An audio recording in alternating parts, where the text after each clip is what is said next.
This is Hollow Knight. I know nothing about this game, personally. I just wanted to commentate for my friend. Same. I know a little bit. I know enough to establish some commentary here and there, but I feel like Brian will take the lead for the most part. For sure, yeah.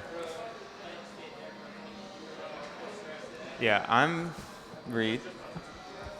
I'm Ideas or Becca, Yeah. and Brian is Visuals, the Hollow Knight speedrunner. Hey, Brian. Hey, what's up, guys? I guess we're live. Yeah, I'm Visuals. Yeah, that's Becca and Reed. They're going to be providing some commentary. Reed's kind of my everyman. Somebody doesn't know the game, so if he has questions, it's probably questions that the chat would have. But yeah, today we're going to be doing 106% no major glitches. That is everything on this specific patch of the game. So you see this 1221 right here. That was the last Grim Troop patch, and so we're going to get all the charms, all the movement upgrades, all the spells, everything like that. The reason we're running on this patch is because it's the fastest patch for most of the major categories, 80%, true ending, stuff like that. A lot of stuff was patched out right after this, so there's going to be like dozens of things that I do in this run that you can't do anymore, and we'll probably talk about them as they come up. But yeah, if production is ready, we can go ahead and get started. I assume. Is that a yes? No? Yes? Whatever. I hope. Okay. Yeah, okay. Cool. Yeah. All right. So we're gonna count down in 3, 2, 1, go. All right. Good luck. Thanks. So there's a ton in this run that I'm gonna have to explain really fast. So first things first, we're going to open up the menu there, and we're going to immediately close it and inventory drop. So the opening and closing of the menu makes it to where we can get control of our character earlier than normal, because normally you would be stuck in like a falling animation. And then we open the inventory because it uncaps our fall speed, and it gets rid of the hard fall landing animation that happens when you fall for too long. So we play as the knight, the little bug guy here with a nail. And at the top left, you're going to see our UI. I didn't mean to /. The big circle on the left is our soul, aka like mana, stuff we're going to be using for healing or for spells once we get more of them, or any of them. And then the 5 masks to the right is our health bar. We only have 5 now. We're going to have 9 at the end of the run. So if you played this game before, you might be wondering, we're missing one of the charms that's in this first room. But the way that speedrunners do it is they walk out that door and then they go back in, and this makes it to where after we pick up the charm, we're going to save to the menu, like quit to the menu, and when we come back in, it'll put us outside that door, so we don't have to walk all the way around. These are called Geo. It's the main currency of the game. We're going to need 50 before we get to the fast travel section area called the Stag. There's going to be a bunch of them throughout the game. But this is just telling us about charms and how to use them. In order to equip a charm, you have to sit at a bench, and you have a certain amount of notches, and each charm costs a different amount of notches depending on how strong the charm is. So we're going to quit to the menu, and then we're going to immediately do that, and makes it to where we can move our character a little early. Otherwise, we would wake up on that ledge. So yeah, we're going to be making our way through. This is called Dirtmouth. This is like the main town of the game. You're going to see this a bunch. And then we're going to head down the well down to the Forgotten Crossroads. But yeah, so in 106%, like I said, we're going to be getting all the charms, all the spells. Not necessarily all the bosses. There's a couple that aren't like percentages that we can skip over. But this is 106% true ending, meaning at the end of the game, you could potentially just kill a boss and like get credits. But we are not allowed to kill that one. We have to go into his dreams and kill the real final boss. That room is random. You can just get hit by one of those guys. Our health's not a huge concern right now. We're going to bench here in a little bit. As long as I don't die, we'll be all right. And so this is a little arena called the Aspen Arena, and we're going to try to hit this stalactite.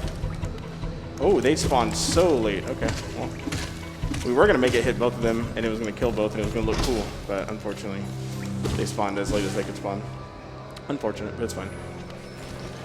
So we're making our way over to the first boss of the game called the False Knight, and he's a bit of a pushover, especially when coming up. We're going to be putting on that first charm we got called Fury of the Fallen.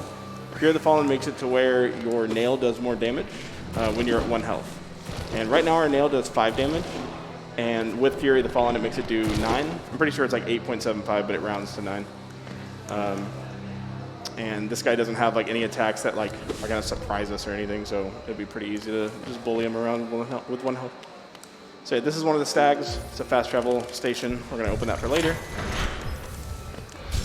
And that's why we needed the 50 geo. Whoops, you're supposed to not do that, but it's fine. Okay. But getting hit there is not the worst thing because we're going to be taking intentional damage right here anyway. I'm actually going to not do that just in case because he could swing his mace and do 2 damage, and that's kind of nice, but then if I were to accidentally die before we get to the boss, that'd be bad. So we'll just go ahead and not do that. All right. All right, good. This guy was placed in a very friendly spot. Love to see it. All right. This guy has 3 phases. You just have to do enough damage to knock it over.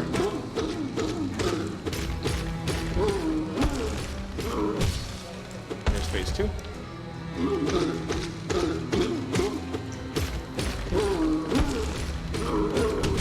And then, so we use this charm, Fury of the Fallen. It's actually not that good or strong or anything.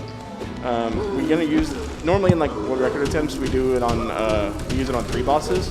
I'm probably gonna skip the second one as far as like, I'm gonna kill it, but I'm not gonna use Fury of the Fallen on it because that boss can be kind of unpredictable and volatile, and I'm not 100% as far as like, I can't guarantee I won't die, and that death is like 2 minutes of time loss, so we'll just go ahead and kill her like normal.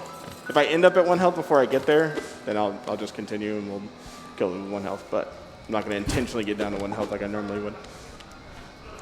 So yeah, if you've played this game before, or if you've seen like the 80% route of it, you would know that you can actually leave that previous boss, the arena early, and not kill him. And obviously it's faster, but we kill him for 2 reasons. One, he gives us an item called the City Crest, and we're going to use that in like 10 minutes. And that allows us to get into the City of Tears. And then on top of that, a lot of this run comes down to collecting a currency called Essence. And Essence gets dropped by a couple different resources, and one of them is killing dream bosses. And that guy is a dream boss, but you have to kill his normal form first, and we're going to have to come back to do that. So like, if we didn't kill him there, we just have to kill him later, and it would just waste even more time, so might as well kill him while we're here. So this is the Ancient Mound, Ancestral Mound? Ancient Mound? I always get it mixed up.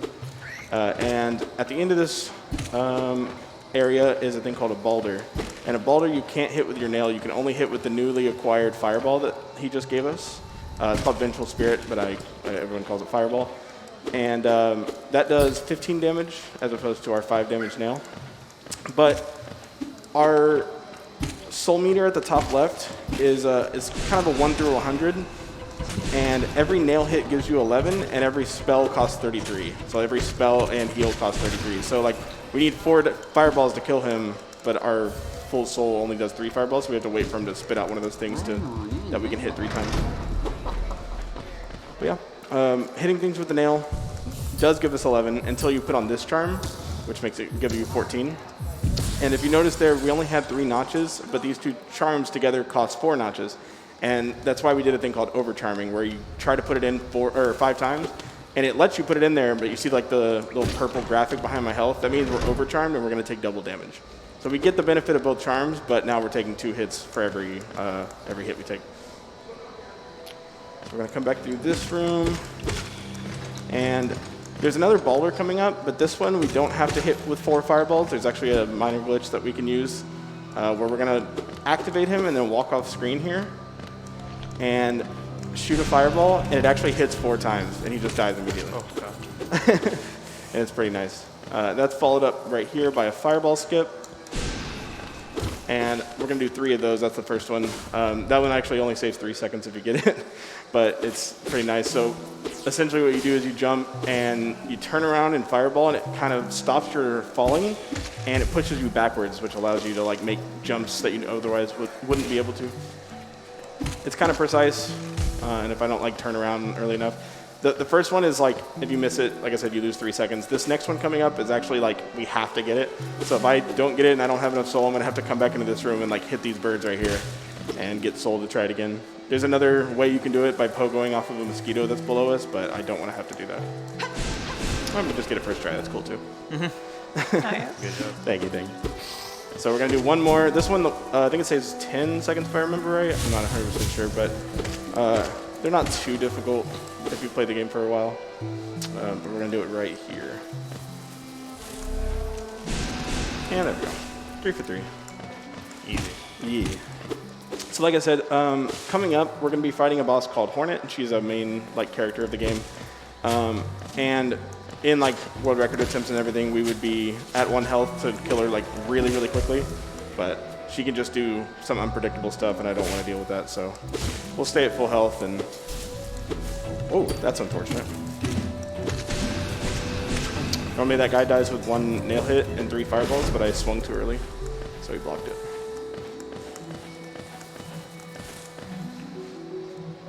And we're gonna pass underneath this character called Zote that people are pretty split on. I cannot stand him. I think he's obnoxious, and I'm glad that we don't save him. And some people love him. He's up there. You can hear him. Why do you dislike him so much? Because he's just a jerk. Like, he's just rude about everything. He thinks he's like, he's this pompous little word I can't say. And little a-hole. There we go. And these are grubs, and we're gonna save 46 of those because the grubs themselves aren't a percentage, but you get rewards for all the grubs you save, and the last reward you get for the 46th grub is a charm. And so all charms are a percentage, so we have to save all of those. So we're gonna have Hornet. This fight's gonna be a little bit slower than normal, but it's fine. Just to make sure we don't die. Ooh.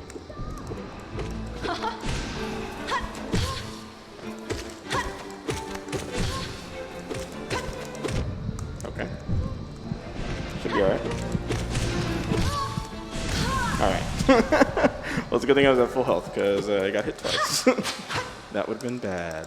Like I said, that's like a 2-minute death. Like, you have to walk all the way back here. But when you kill Hornet, she gives you the Mothwing Cloak. And normally there's like a little cutscene that plays right here, but we're just going to ignore it, and we're going to quit out. When you quit out, you get put back to your last hard save, which is most of the time a bench, which it is right here. Every once in a while, there's certain bosses or like engagements, like stuff that you can get in the game that'll hard save you. But here's just a bench.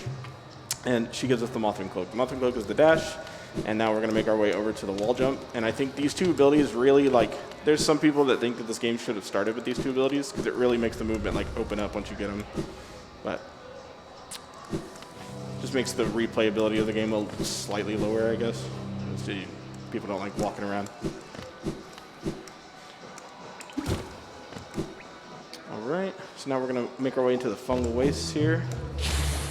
And the fungal wastes are where we're gonna start off by getting a charm notch. Whoa, I almost fell into that acid. And so right now we have 3 charm notches, and we're using 4, which makes us overcharmed. But if we get another charm notch, we will no longer be overcharmed. And there's also another benefit to picking up this charm notch. For some reason, anytime there's a notch on the ground and you pick it up, it full heals you. That doesn't happen if you buy a notch from like one of the shopkeepers, but any of the ones that you pick up. There's actually a cool minor glitch you can do right there, which isn't really beneficial to us, so I couldn't really show it off. But if you're at 1 health and you have Fury of the Fallen on, can I get the volume down a little bit, in-game volume? But if you're at 1 health and you have the Fury of the Fallen charm active, and then you pick up a charm, it'll put you at full health, but you keep the Fury benefit. So you're still doing 9 damage for a nail hit instead of 5, but you're at full health. That's pretty nice. But we're going to take it in, and it goes away once you get hit, and we're going to get hit on purpose here coming up, so it's not really worth doing. Whoops. So we're going to do a trick in this room called the Explosion Pogo. You can still do it on current patch, but you can't do it in this way that I'm about to show off. You pogo off a spore and then off the explosion it creates, and they patched that out. You can't actually pogo on the explosion anymore, if I remember right. Now we're going to do a trick called the Mantis Pogo. So we're going to hit this lever, Then we're going to use these guys to get back up to the left. Normally you'd have to go all the way around, but it's obviously much faster. And now we're going to do an early control where we're going to lure this guy down, pick up the Mantis Claw, and he's going to hit us. So now like it thinks we're like standing still and like grabbing the Mantis Claw, but we're already leaving. All right. So the wall jump, the Mantis Claw, is very, very, very important and also very satisfying to use because your wall jump like doesn't like expire or anything. You can just slide down walls infinitely. It's pretty nice. But now we are going to make our way over to the City of Tears. And the worst area of the entire run, not by far. There's two areas that I despise, but this is one of them. It's called the Soul Sanctum, and it is ridiculously RNG, and it is very likely that I might die, which is why I'm going to do a bit of a safety strat where I sit on a bench early, so that if I die, I'm not too far.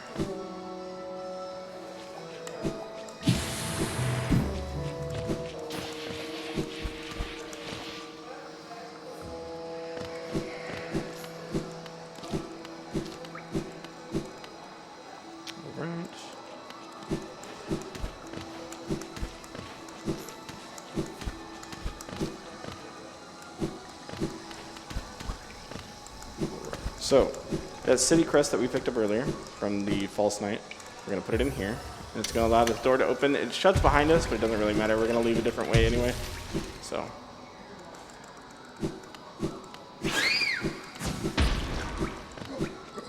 I would also like to note that aren't you one of the only runners that use a Smashbox? Yeah. While most people either use a keyboard and or a controller? Yeah, there's like, but people always ask like, oh, what's the best way to run this game? And like, it's really, really preference. Because you can either, there's people that run like on controller D-pad, there's people that run on controller analog like I used to, there's keyboard, and then there's Smashbox. But this is one of the best tricks in the run. Normally you only get one dash in the air, but if you do wall cling storage there, you can basically just dash infinitely. It's pretty nice.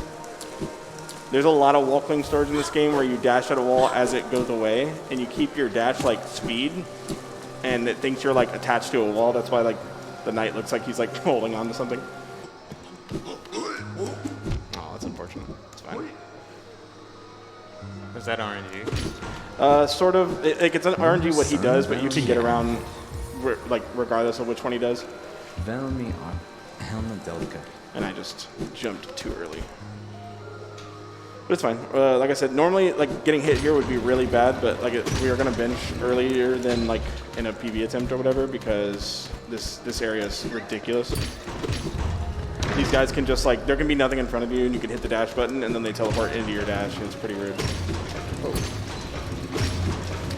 So you see we're like hitting things through floors here, and that's because on this patch like you can very easily do that with anything that your nail can like reach. But on the next patch, for some reason, they made it to where, well, not really for some reason, because it actually kind of breaks the game in a lot of spots, but for us, it's very convenient that we can, like, break things. So we're going to do this. Normally, we would do this. Actually, I want that up. Normally, you would do this after this boss and area, but like I said, this is a bit of a safety marathon strat I'm going to do. We leave the room early so this bench spawns faster. Oh yeah, by the way, if I could get the game volume a little lower. It's pretty blaring in my ears right now. Especially this stupid song. So, like I said, we can hit levers through floors and stuff. Later on, we're going to have a thing called a dash slash, which gives us like a really, really long nail swing.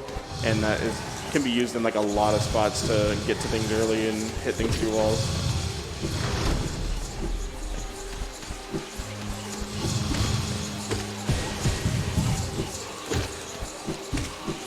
Playing this super safe because this is a room we call Hell Room. It is just ridiculous. Right here, I almost always get hit like that, and then I'm gonna get hit right there. So yeah, I'm glad I'm at 3 health. So I'll give this boss that I'm about to do, which we normally do at 1 health. I'm pretty consistent with killing it, but we do have a bench like right there, so I'll give it an attempt at 1 health, and if I die, then we'll just I'll come back and kill it normally. But I'm not too scared of dying. Every once in a while, I mean, this guy is just the same as the NPCs, or the regular enemies. He can just dash, like teleport into your dash at any time. Yeah.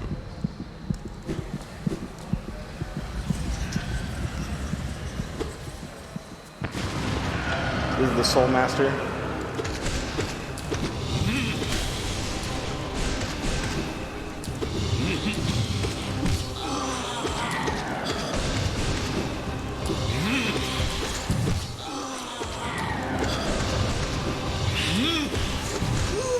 Okay, that's phase 1. Bit of a fake out death here. And this guy has a Dream Boss version as well, like a second version of himself, called Soul Tyrant, who does the exact same thing. He like acts like the fight's over and then breaks through the floor here.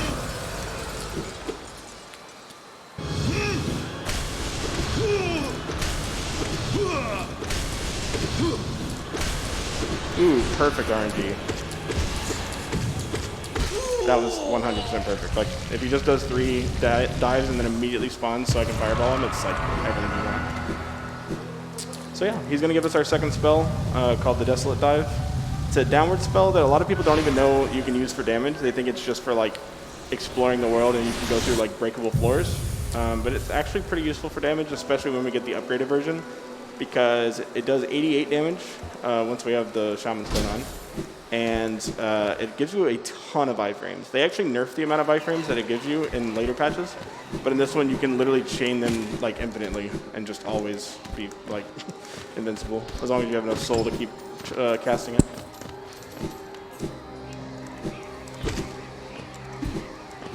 So in this area, we're gonna do a thing called Fake Dive, where we're gonna try to hit the side of this breakable floor to where we don't go through it, but it breaks it, which allows us to get to this little grub. If we don't get it, well, I missed it anyway, so it's fine.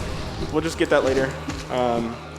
We're gonna have to, like I said, we're gonna come back and we're gonna fight the Dream Boss version of that guy. And once we kill him, we'll come back and kill it. It wastes like 9-10 seconds if you miss it. So not a huge deal. Whoa.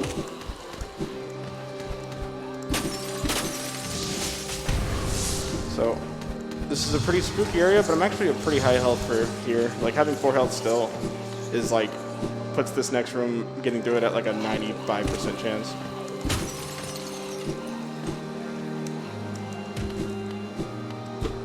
And we're basically home free here.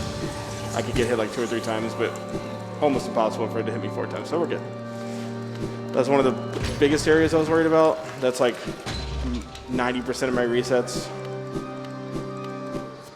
Is that area right there. It could be quite annoying. Whoa, I don't want that up there. That's bad. I missed the lever. There we go. Oh. There we go. All right. So now we're going to exit the City of Tears. We're going to go back to the Forgotten Crossroads and make our way over to my favorite area called the Crystal Peaks. But first we have to stop in this room, and we have to get a simple key from up in the top right while avoiding getting hit by these guys. But the way that I do it, it actually like 99% of the time I'm safe. And we're good. So there's going to be a ton of geo collection in this route. Like so much of like the reroutes and stuff that we ever have are basically just revolving around making sure we like have geo for certain sections. This section actually used to be pretty volatile as far as oh, I missed the look down. That is hella rare. That's fine. Lost me like 2 or 3 seconds.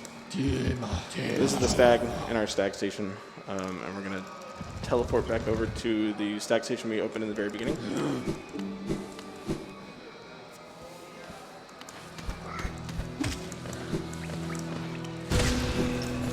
Grab that grub. So this is one of the like spookiest areas as far as like of the run, as far as keeping your health, because that bench that we sat at where we changed charms, that's like the last time we're gonna have a free bench for like 10 minutes or maybe longer. And there's like 2 intentional damages that we need to take, and then like 5 areas where we could potentially accidentally take damage. And so if I'm not careful, I'm going to be very careful as far as like if I take an accidental hit somewhere, then I'm probably just going to heal and waste a little bit of time grabbing more soul, but should be fine.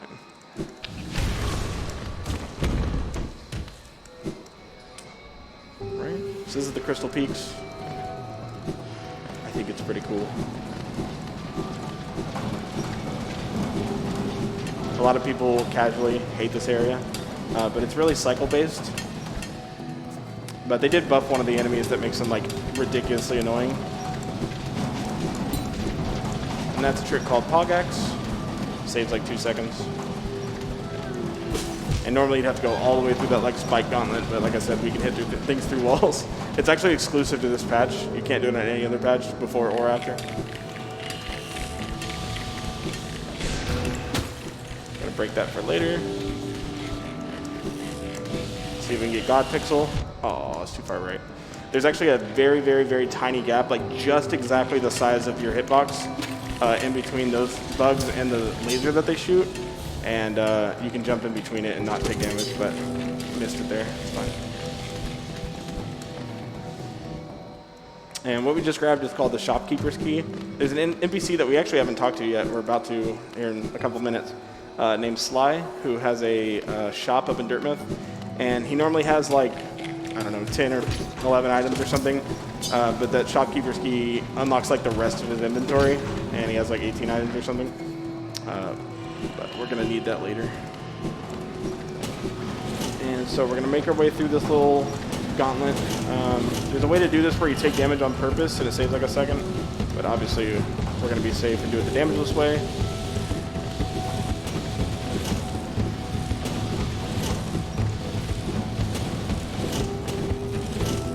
That's underplat. Alright.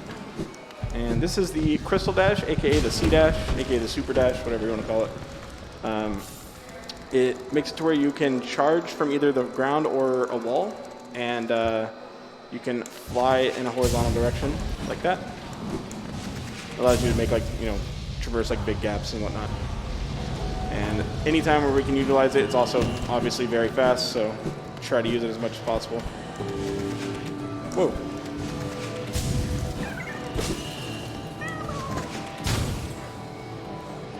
There's a bit of a meme around accidentally canceling it. Whoa. We're fine. I pressed the jump button, but it didn't go off.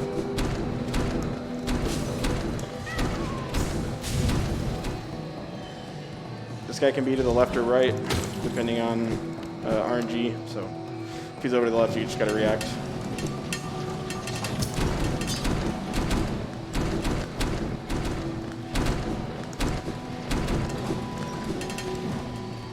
Right. Whoa. Another grub. This area is pretty like dense with grubs. But here's our first dark room.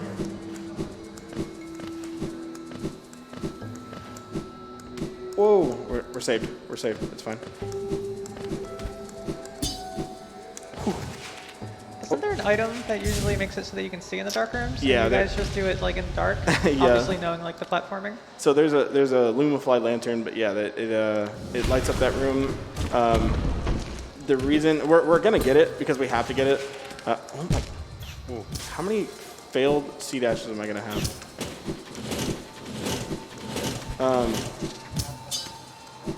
Wait 1 second. Oh, I ate my jump.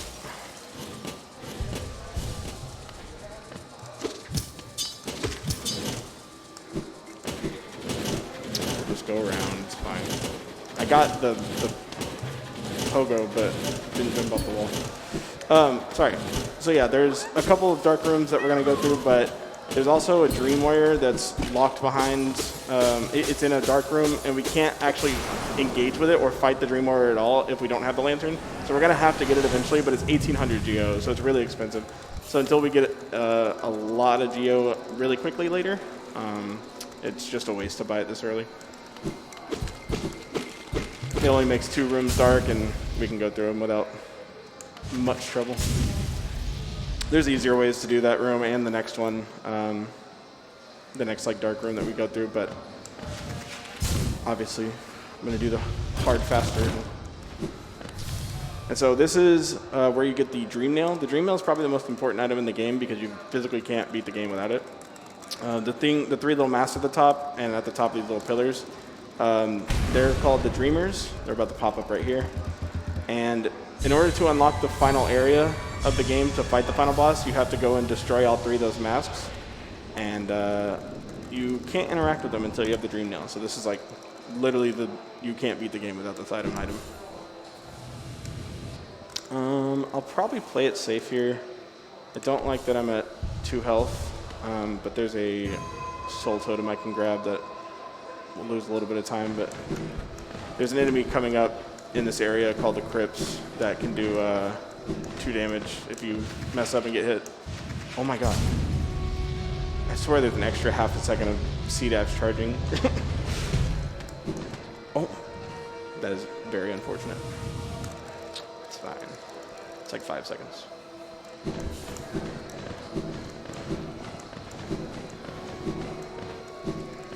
There we go. So this is the Seer. You're actually not gonna like see her regular body. This is like her dream form or whatever lore stuff. You're not gonna see her like real version until later because we're gonna leave the room early by doing this. Give me a sec. Hold on. Or we're gonna leave the room early. And so this is the resting grounds. We're gonna come over here and open up that stag station real quick. Normally I would fall all the way down right here, but like I said, I'm low on the soul because I healed for safety. So this is the crypts, the ancient crypts or something. I just know it's called the crypts. These guys do 2 damage.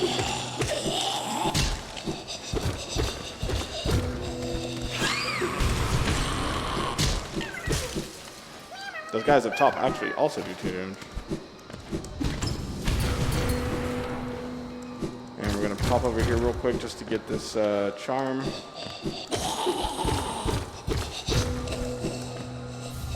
We're gonna be using this only at one point of the run, but it's actually a pretty important part.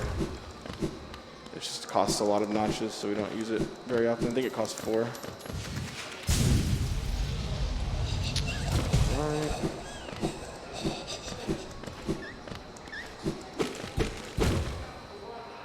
Can't see dash through here, you'll accidentally hit that lever, go down the elevator, and it's like forever.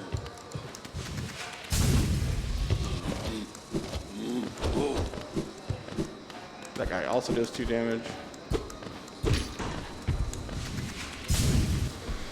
Alright, so this is the Blue Lake. So you're actually not supposed to, like in every other run that sees Blue Lake, you get here from the other side. And this is where you see Salubra and a boss called Grezmother. And Grezmother is a percentage, but we're not going to fight her here because there's 2 Grezmothers at the end of one of the Colosseums. There's 3 of them at the end of the game. And we're going to kill her there, so like you can just avoid fighting this one. We just miss out on like 64 Geo, but make that up later.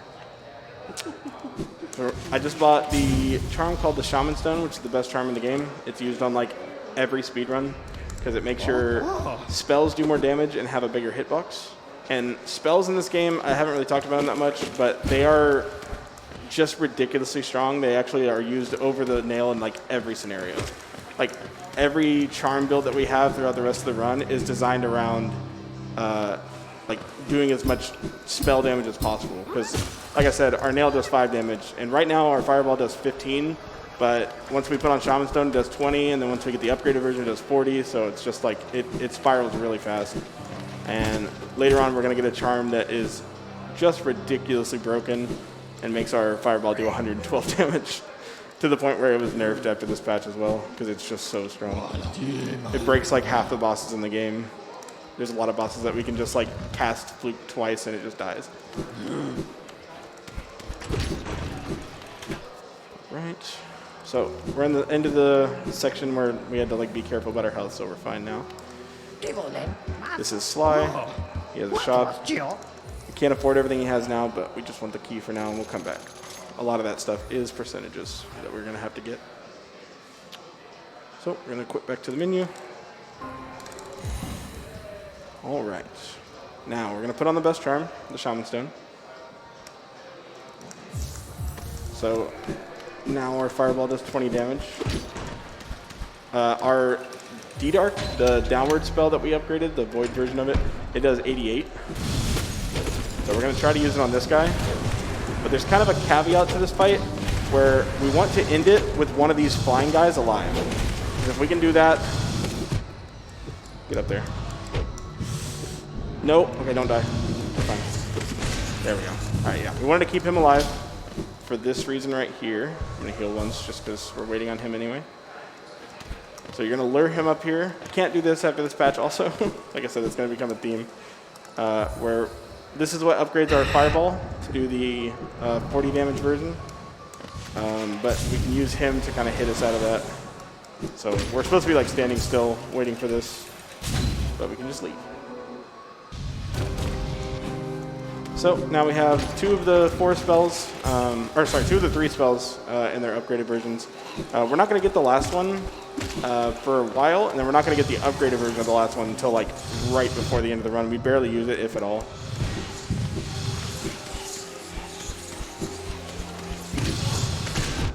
It's fine. I know we're at 1 health, but we have a 0% chance of getting hit right here. We're about to go into a fight that heals us to full.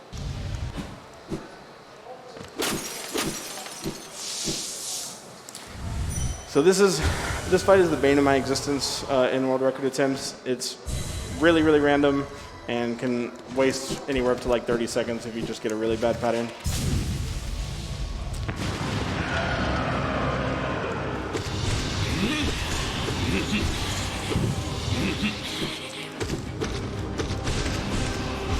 A lot of this fight is just designed around trying to hit him with 2 fireballs, like having him like that, exactly like that, where you hit him once and he teleports and you hit him again. That also double hit.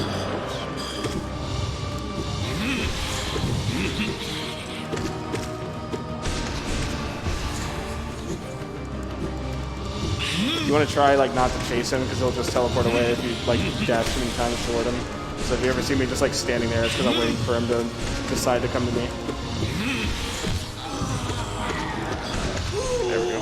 That's phase 1. Phase 2 is not that bad, but it kind of depends on whether I get a ground or an air spawn. If I get a ground spawn, that means I can just D-Arc him. Oh, he gives me an air spawn. That's rude.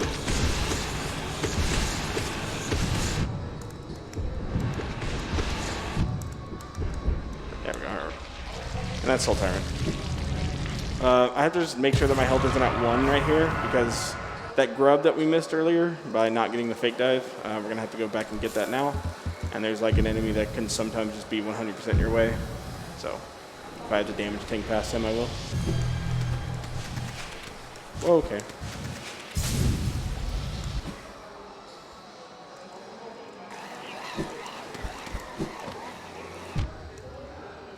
Like that.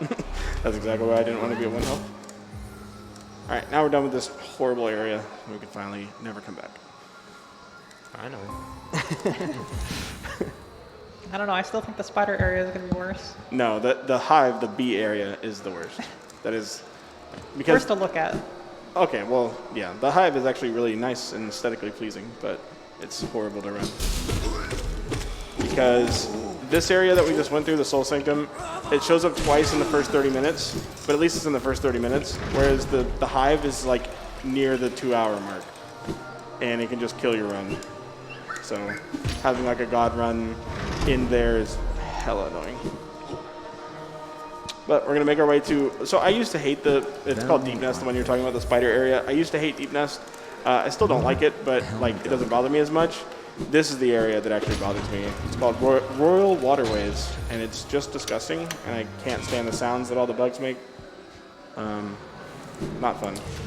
They make like weird, I don't know how to explain it. It's gross. I don't know if you guys can hear it over there, but Yeah. but this is where we're gonna get the broken charm, the one that like literally this entire run is based around like how fast can we get the knight to this charm, because it just breaks the whole game. It used to be way later in the run, and then we were like, we would actually save a lot of time if we could just find a way to get here earlier. And we like rerouted the whole, well, I say we, I didn't do much. it was rerouted to the point where we got this early. I think I understand what you mean with the noises Yeah, it's gross. the bugs are making. This is Fluke Marm. This is a trick that allows us to just dedark on top of it, and it just gets hit over and over until it dies. That was also patched out after this patch, after 1.2.21. So yeah, we grab the charm, we're out. Don't have to come back here.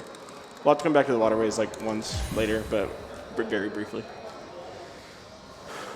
But as soon as I hear the noises, all right, I can open up the inventory, put on Fluke Nest, all right.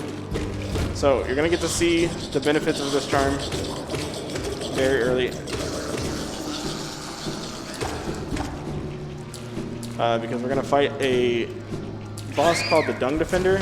Everyone loves this guy. He's very like nice and jolly, although he is a dung beetle and likes poop. But you're gonna see this fight. If I don't mess up the pattern, it's like scripted. It goes the same way every time. Oh no, that's bad. Okay, that's really bad.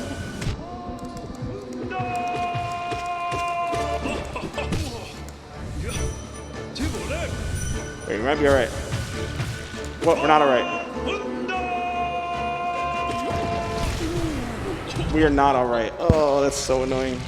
My dream nail didn't come out. It's fine. I was planning on being at 4 health, but we don't have enough soul to go through the floor right here, which is what we were trying to do. So I'm just gonna have to come out here and hit this guy once, then come back in. It's not like the end of the world, but it's just annoying.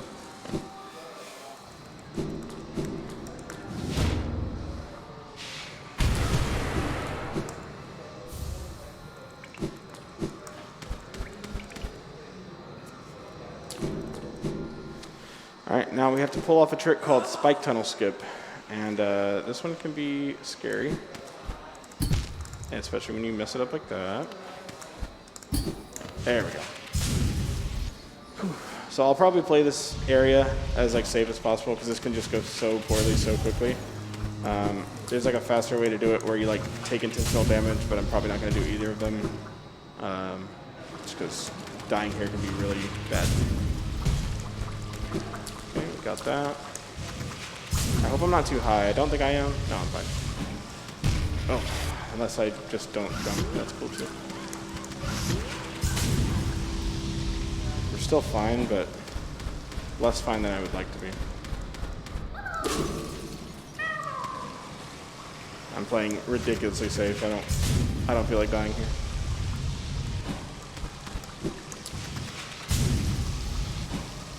Normally you would hit one of those guys and they float over and like hit you out of this cutscene, but then I would be at 1 health and there's stuff after this that can kill me, so we'll just play it safe. I might actually be ridiculously safe and do that. Just because you never know with this area.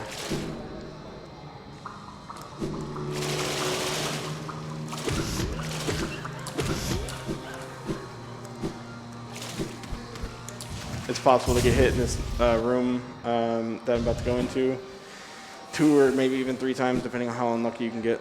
So depends on how low these guys are. Good. Oh, perfect. Never mind. We didn't get hit at all. Those guys can be too low, and like you'll bump into them.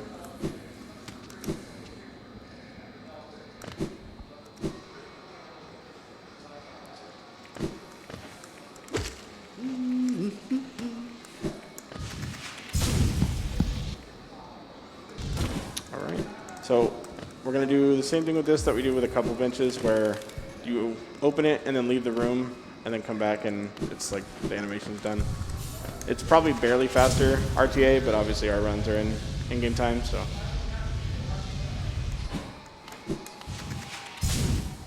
All right. So now viewers of my stream will probably be putting a number and then the word and then another number. Because we always try to predict how many times I'm going to get hit in this room, and then how many tries it's going to take me to hit this like skip that's coming up. These guys are kind of RNG. This one can be very RNG. Luckily he was nice to us. Thank you. Hitless, maybe? Hitless. Let's go. All right. Oh. Any 0 and 1 loyalists in the chat? 0.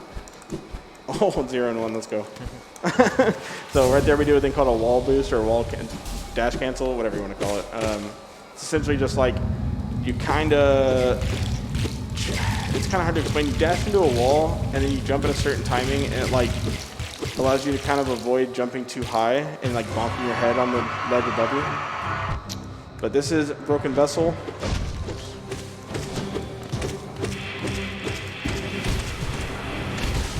And now that was Broken Vessel.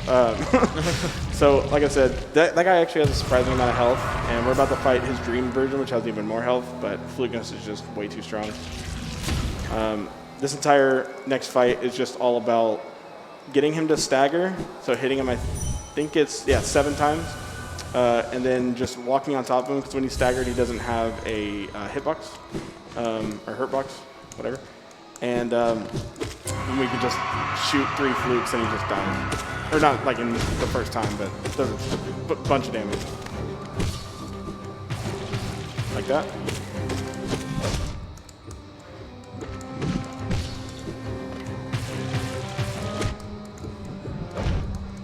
I'm taking more damage than I would have liked, but it's fine. And he's dead. I'm actually going to damage warp out of here. Like that. You wait till right after he lifts his head, and then you can die on purpose, and you get out of here early. Saves like a couple seconds, not huge. But yeah, that's Lost Kin. That's the second dream boss we've seen, and we're about to head to our third, like right after this. Probably the hardest one. Either that or Nightmare King Grim, but that one you won't see till right at the end of the run. So, in this game, on this patch specifically, first let me explain. This is the double jump Monarch Wings. Very, very fun to use. Have a little dip before you go up, but they can be very, very fun. So, in this patch, on this DLC specifically called the Grim Troop, there's a NPC called Grim, and he sends you on like a fetch quest to get these things called flames, and you have to do it 3 times for 3 flames each, so 9 flames total. And after the 6th flame, you get to fight him, and it's called Troopmaster Grim. And then after the 9th one, you can fight him again. It's called Nightmare King Grim, and he's one of the funnest, like most fun fights in the game. Very difficult, very fun. But there's a way that you don't have to fight Nightmare King Grim if you banish him, meaning you go to this NPC and he's like, hey, meet me where you like went to the lantern, blah, blah, blah, blah, blah. And you can banish him and like you don't have to fight him at all. It might be slightly faster to do that, but the community decided that the run would be so much more like so much less interesting if we like just banished him and didn't even fight him. So it's a requirement in the run, you have to fight him. It's like part of the run. And it's at the very end, and the last 2 bosses are actually like basically just cutscenes. They're really, really easy because of Flukeness, because it breaks the game so hard, that we decided like if you didn't have Nightmare King Grim, this run would be a lot less interesting. So we're gonna have to fight him. All right, so we're going back to the Crossroads, but the Crossroads are gonna look a little different from the last time we were here. They have now been infected, and the main like plot of this game is that there's like a big infection evil that is like lurking, and they say like if you go down the well, which is where we are right now, the air down there like infects you and it makes you like kind of like a zombie. And so the main point of like beating the game is to like deal with the infection, and depending on which ending you get is how you deal with it. This is the more permanent solution, that the ending we're gonna get. I'll explain a little more once we get at the end of the game, but that's why this area is like infected, because, oh, I forgot about a whole wave of this fight. That's interesting. That was not cool. Okay. I like started leaving.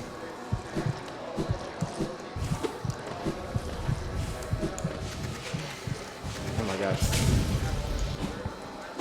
Take a drink every time I fail my C-dash.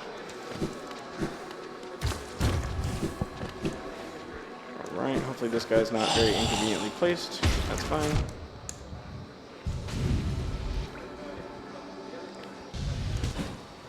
Alright, so yeah, this is the failed champion. This was the first boss that we fought, but the dream boss version of him. He's a lot more difficult, does double damage. So there's definitely a way to deal with him, but we just have to make sure we don't like kind of fall out of rhythm.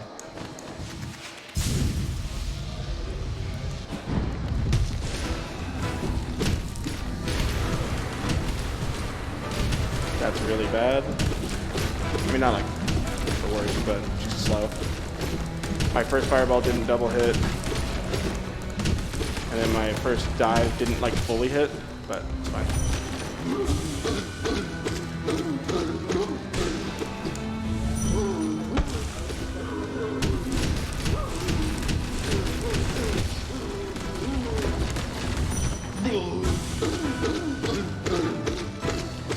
So what I'm doing with the dream nail, I just realized I never even talked about it.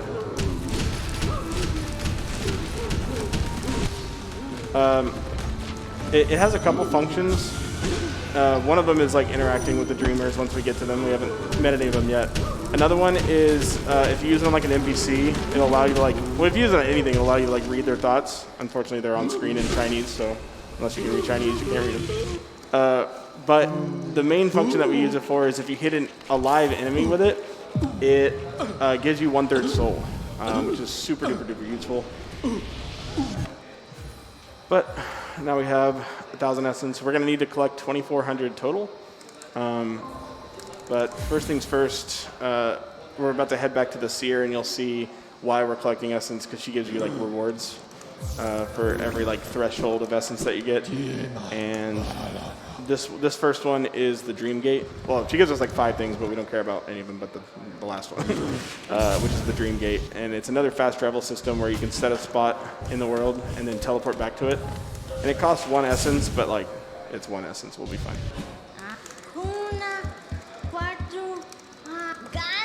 So, this is the seer. She's going to give us some stuff. She's going to open up the spirit glade. That's what's happening now. We're not going to see that area on this run. You see it in True Ending, but it's like the only speedrun that you see it. That's the Dream Wielder charm. That one's actually kind of useful. We're going to be using that throughout the run. But we are here for this. So yeah. The cool thing about the Dream Nail and the fact that it costs 1 essence, so like normally we need to get 2,400 essence, and if we just continue using them throughout the run, that's like not good. But every enemy that you kill has a 1% chance to give you 1 essence, unless you're lower than the amount that you would be at before dream gating. So like let's say right now we have 1,000. If we kill an enemy, we'll have a 1% chance. But if we were to use the dream gate, and then we'll be at 999. Now until we get back to 1,000, we have a 2% chance. So it like kind of helps you catch up on some of the ones you use from the dream gate.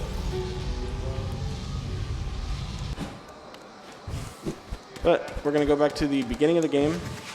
This is the King's Pass. This is where we started. And once you have the like double jump and the wall jump, you can come back over here and go to the Howling Cliffs. There's not a ton over here, but there's a couple of very important things that we have to grab.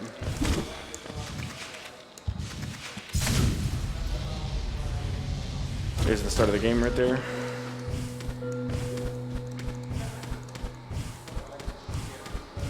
Is that left part like accessible from the very beginning of the game if you go left instead of right? Yeah. You just can't jump on it? Yeah, there's the Geo Rock right there.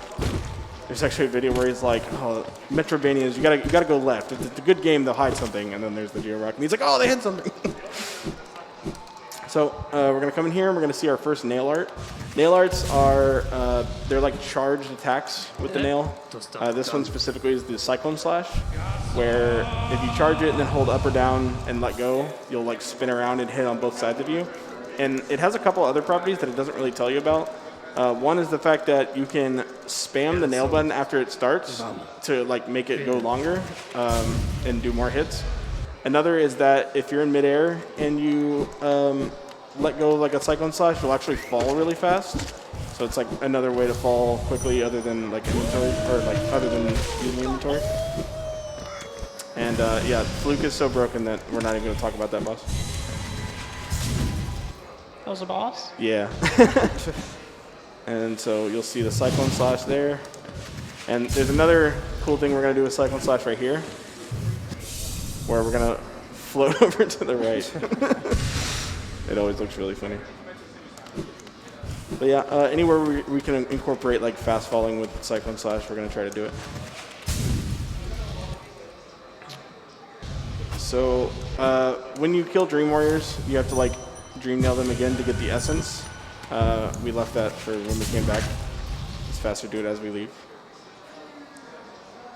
There we go. And now here's our other dark room. We're gonna set a Dream Gate right here.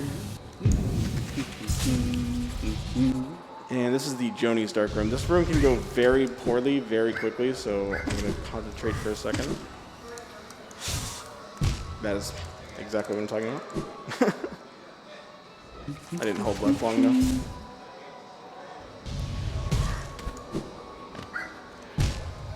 And that time I held left too early. We'll be alright.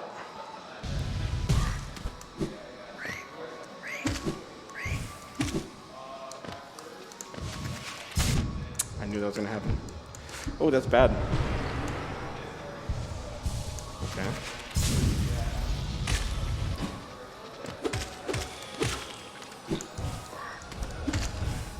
I can't see anything.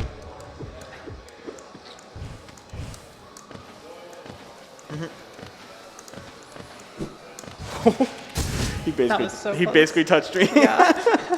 All right, we'll be safe here. It's slightly darker than like my screen at home, so I actually couldn't see like anything.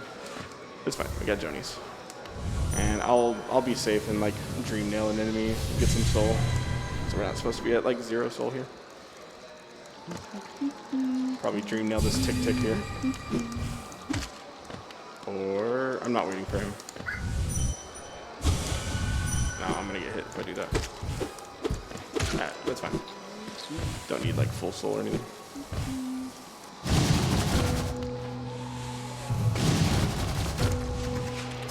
Alright. So now this is where you activate the Grim questline.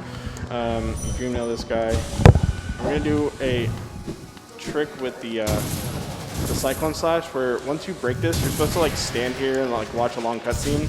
But if you break it using the Cyclone Slash and like move your hitbox on and off of it really quickly, you can hit it like multiple times, and it allows you to like have control of your character whenever it lights up. It saves a lot of time. Right. Now we're going to head over and grab a couple charms before we head out of here.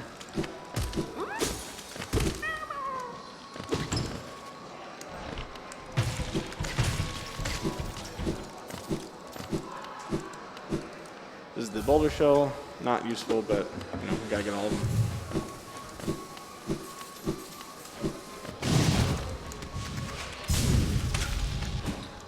All right, and then this area is done differently nowadays because of a reroute. Still pretty simple though. Right. The movement in this game is really satisfying.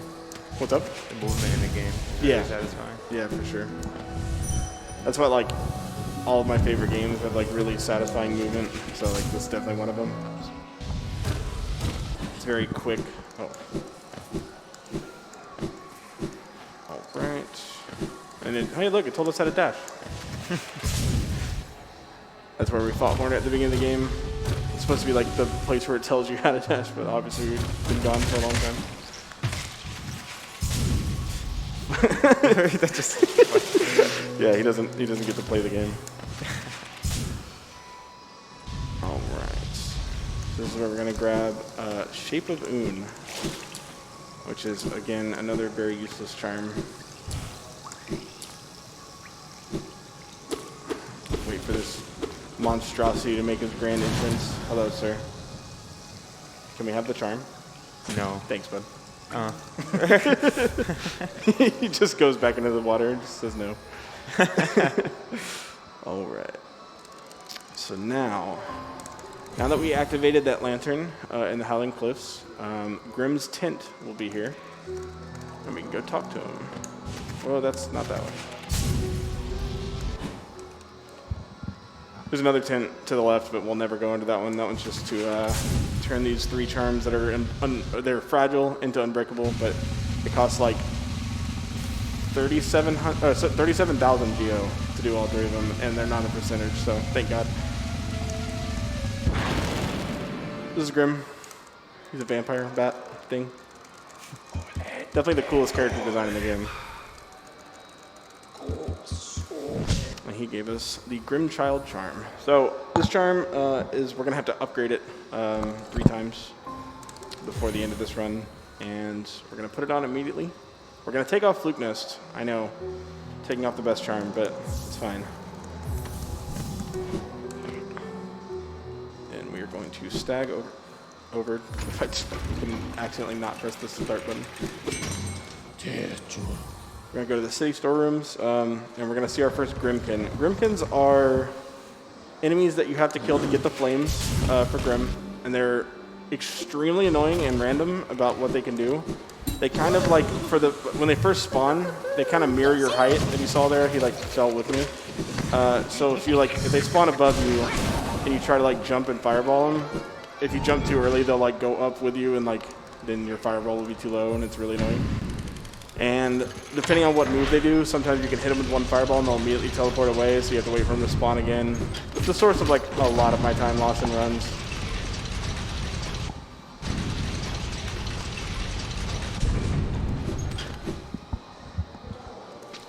But we're gonna come in here and we're gonna get a vessel fragment, if I remember right. I always like never pay attention to whether something is a vessel fragment or a mass shard. Pretty sure it's a vessel fragment. Yeah, okay. So whenever you get vessel fragments, you get 3 of them, and they give you an extra little circle over the side, so your total soul is now higher by 33. And then 4 mass shards works the same as like, you know, heart pieces in Zelda. Every 4 we'll get another health. But I didn't mean to dash there. That's fine.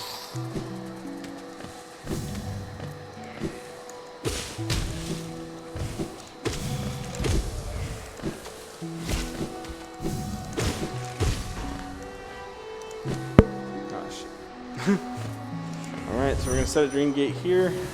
Dream Gate is just the most useful ability. And we're going to head over to our second nail art.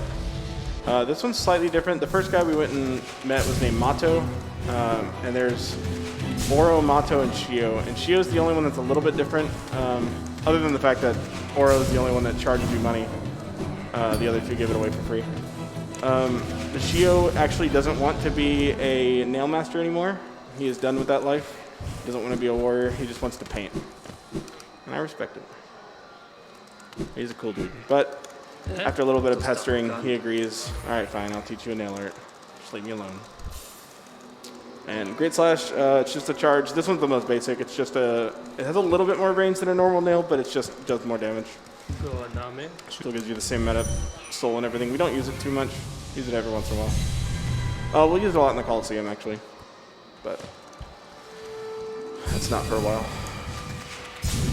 We're going to head over here, and we're going to grab a relic and a charm. I don't know if I explained what the relics do. These relics, there's 4 different kinds, and they're worth money to a character called Lim that we went and saw way earlier. We've actually, we talked to him twice so far, but we're going to go to him like 5 or 6 times. He's the only use for these things, but he buys them for a good amount of geo. That's the 450 geo version. No, every time. I swear there's like an extra 5 frames of like where I need to hold it longer. I'm just gonna hold it for like an extra 0.1 seconds every time.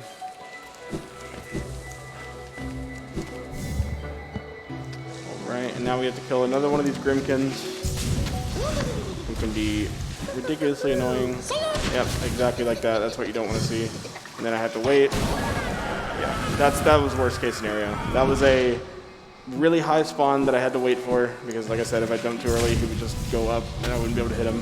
Followed by a teleport right after his move, and then another like really high spawn. So like that's like the max amount of time it can waste. Which doesn't seem like a lot, but when you have to kill 9 of them, well, when you have to kill 8 of them, it can get annoying.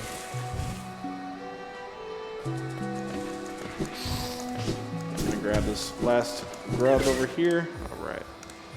And now we're gonna quit back to Dirtmouth, which I'm pretty sure I benched at. If I didn't, that would be very unfortunate, but. And we're gonna head to the Crystal Peaks again, where we're gonna fight Crystal Guardian 1 and 2. This fight can go really poorly really quickly. Luckily, if like, let's say I was just at 1 health following one of the fights, I could always just like leave and Dreamgate back, and it doesn't waste that much time. So like, might do that depending on how low health I am after both fights. We'll see.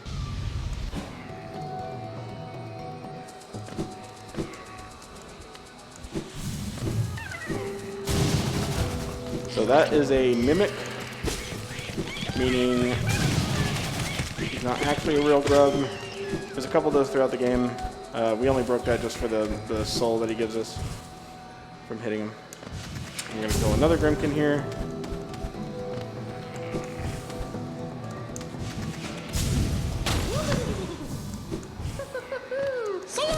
That was a good spawn, but unfortunately he teleported away immediately. That's what I'm talking about.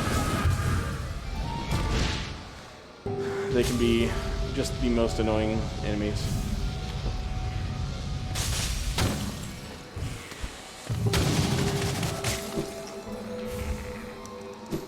Alright.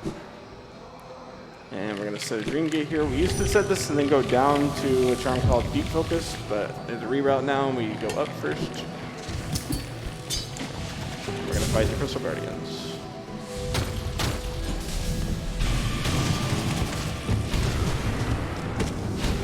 These guys can be ridiculously annoying with how much they jump. If they stay still, it's obviously way better. This one not so much because his health isn't that high, but the other one is going to be really, really, really annoying. And we don't have Fluke Nest right now because we have to have Grim on. These laser now do 2 damage instead of 1, like that. Ow.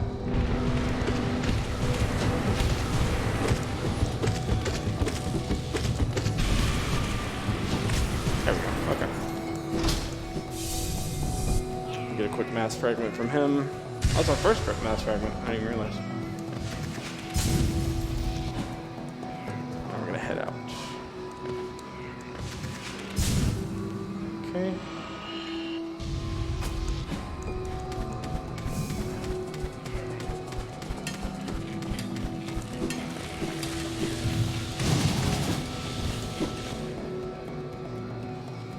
Just need a little bit of soul from him.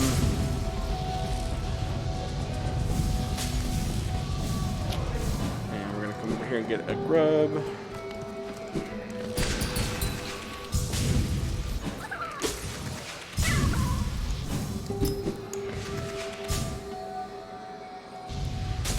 And we're gonna hope that this guy cooperates. Don't shoot. Okay, there we go. That guy can shoot like that laser, like basically parallel to the ground, and make it to where you're like almost guaranteed to get hit.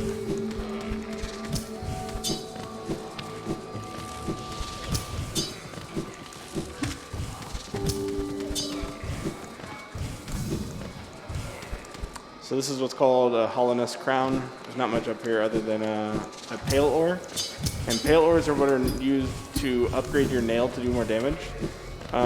We don't upgrade our nail until near the end of the game, and that's for a couple reasons. One, like we don't have the Pale Ores to do it, and 2, he's kind of out of the way, so even if we did have the Pale Ores, we'd have to go like pretty far to upgrade our nail. But there's an even better reason than those 2, and that's that all Dream Warriors in the game, their health scales with the amount of nail upgrades you have. And so if we have to kill all these Dream Warriors, we want their health to be as little as possible, that way we can like quick kill them. And it's not like our nails, you know, used for damage that much anyway. Our nail is essentially a soul gathering tool for us right now, so that we can use spells, because spells are really, really strong. So he's going to upgrade the Grimchild. Unfortunately, now the Grimchild shoots fireballs, which I know sounds like a good thing, but I promise you it's not. Because you can stagger enemies or bosses or whatever, and he can just hit them and unstagger them. So he can be useful, but most of the time he's unstaggering bosses, and on top of that, like sometimes when he kills enemies, it like lags the game, and it can be very annoying. We're gonna kill our first level 2 Grimkin here. Don't steal that, please. It doesn't matter. The stalactite stole it. I need 6 hits, so I needed both of them on that guy. Okay, good spawn. That's good.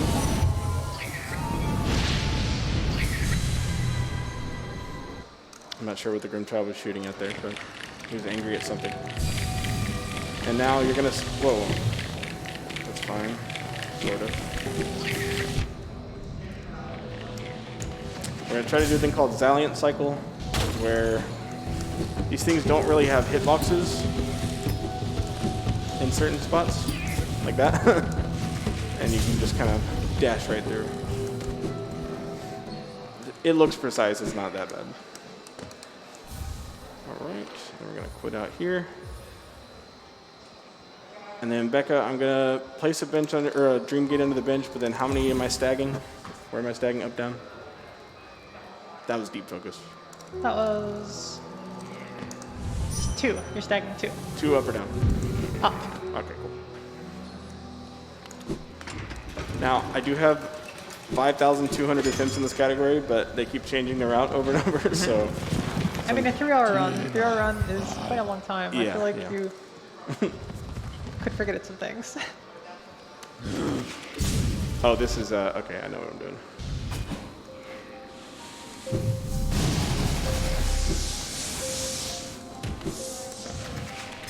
All right, so we're gonna kill another Dream Warrior. The rare Dream Warrior kill that we don't have Fluke Nest for, because like I said, we try to have it on for like most of the run. We just haven't been able to have it on because we have Grimchild on.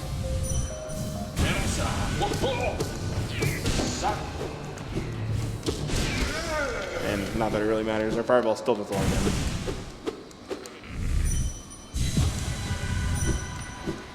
Okay, and we're gonna use the walk here to time when we can leave. You can leave the room a little early. If I don't get this trick, I'm actually gonna, okay, cool. I was gonna leave the room and try it again. If you dash at all, it like messes it up. Oh! Fireball the wrong way for the fans? Okay,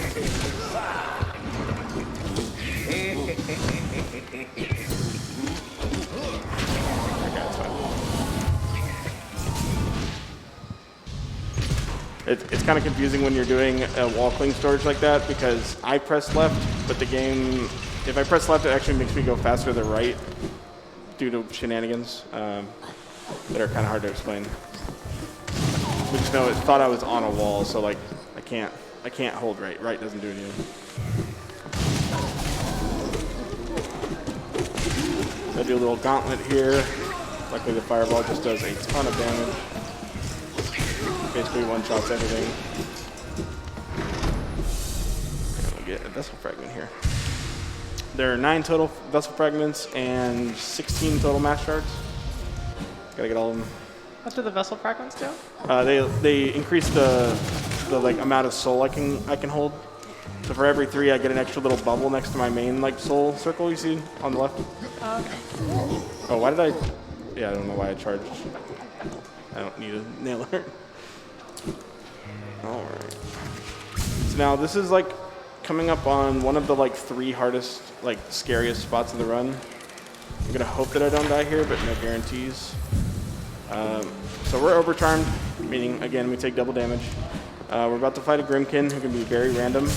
Then we're gonna fight Hornet 2, the second boss that we fought, but it's a much harder, faster version. The harder, better, faster, stronger version. And then we have to go through this like whole gauntlet that we like used to do like overcharmed, and we used to have an ability that we're gonna get later called Shade Cloak.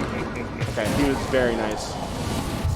That's exactly what you want. You want him to just sit there so I can fluke him to death. But like I said, we are about to fight Hornet 2, and we're gonna have we can only get hit twice. So.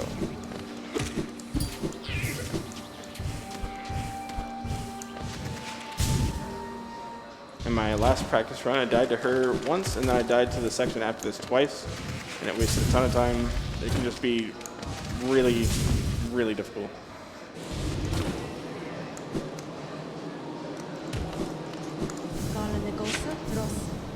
All right, Hornet, be nice to me, please.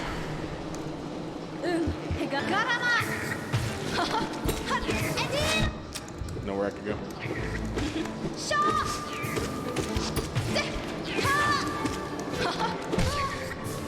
See, she was staggered in the corner, but then Grimchild hit her and like popped her out of stagger.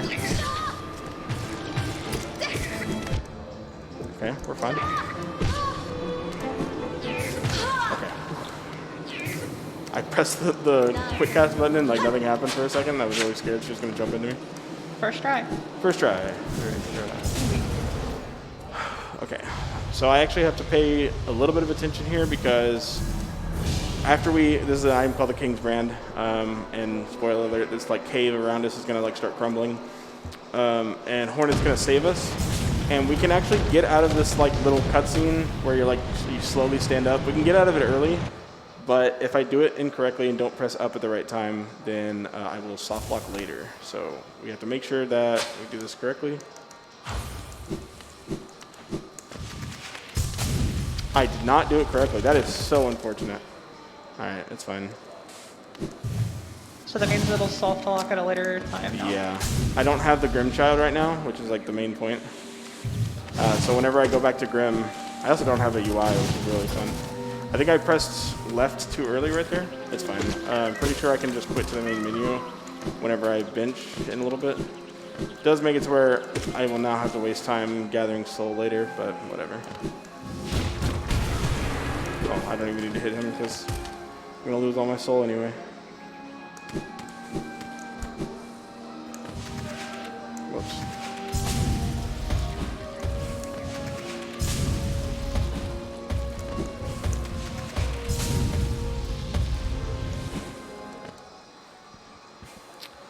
All right. So this is Mato. He's the only one that charges you Geo for his nail art, but now we have all three. This one is Dash Slash. It's ridiculously long range. And yeah, like I said, I'm going to. Normally, you would just like I safety bench right out here, and then you would go to the right. But I'm actually going to quit to the main menu because I was going to soft lock if I don't.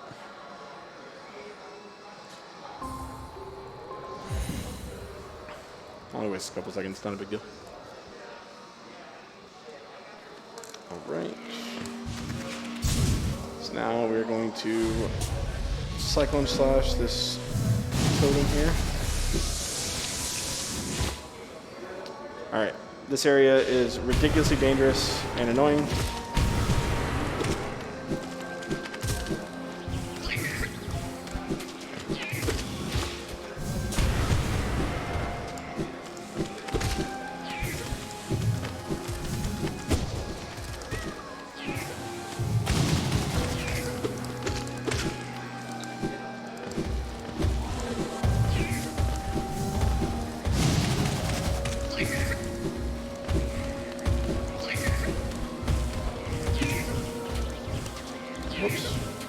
Okay, other than that bonk, that could not have gone smoother. That's so scary. Like nowadays, that's the source of a lot of my resets.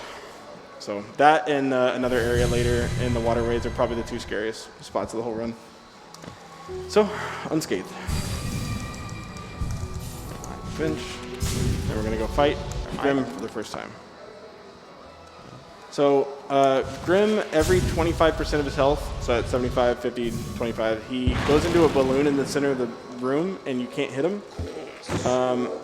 And so we're going to do a very specific set of damage to where we get him to like 51% or whatever, and then we do so much damage it just skips the last balloon. Banger alert though.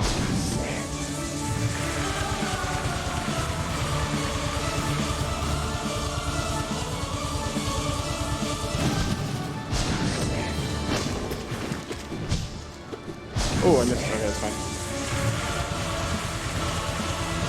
Every time it goes into the balloon, it like makes the drums kick up and stick. Okay, so now I just need 2 fluke shots. Any step. So we're gonna do something very similar at Nightmare King Grim, which is the other version of him, the harder version. but it's not guaranteed. This one is like, if I do that the way I just did it, it always works. The other one, like, I need like certain attacks to happen. I need to land certain hits, and then I need him to like give me a certain attack at the end. It's not always guaranteed, but that one's 100%. Becca, what does it say after TMG? Or, After TMG? yeah, after Grim 1 is what it should say. Am I going to get Shade Cloak? No, it's Water Race 2. D-Gate out and bench and group mount. Okay.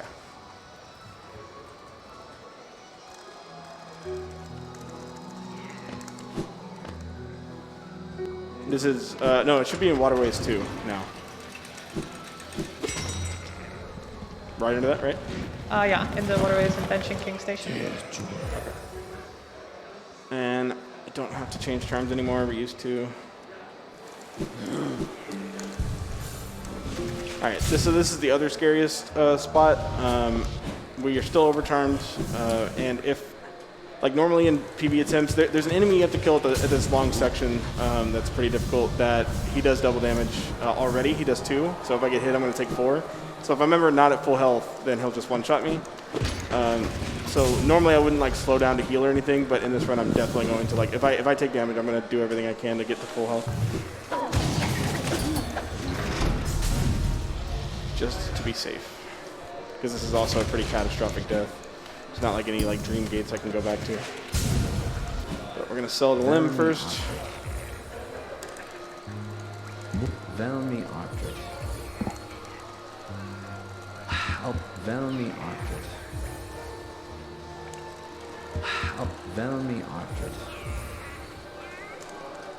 Boris Velmi Archer. Oh yeah, I can spam with the dream now.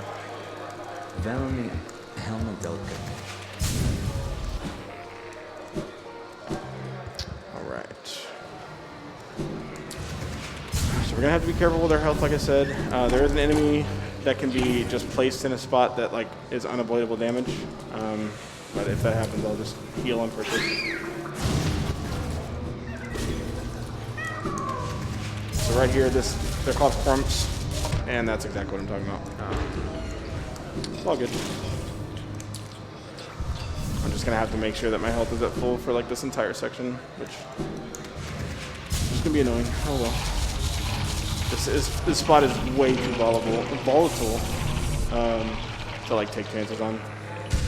I've lost too many runs to this section. Oh, I didn't even see him. Oh my god. He was behind the foreground thing. That's not fair. There's actually a mod called Glass Soul where you die in one hit, and I lost a really deep run to like a hitless run to something being behind the foreground object, so it happens. This is Dashmaster. You're gonna see that a little later in the run, briefly.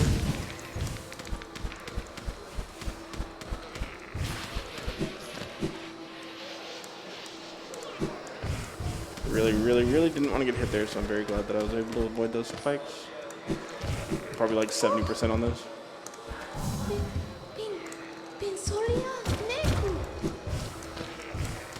We have to slow down a little bit to gather soul, but it's fine.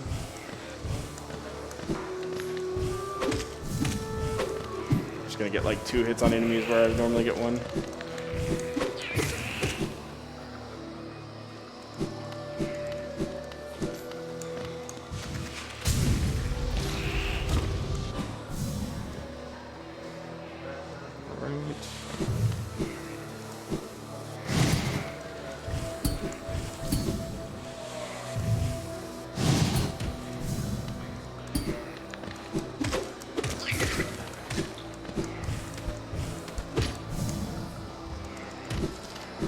Alright, this is the Mantis Lords. Also another banger alert.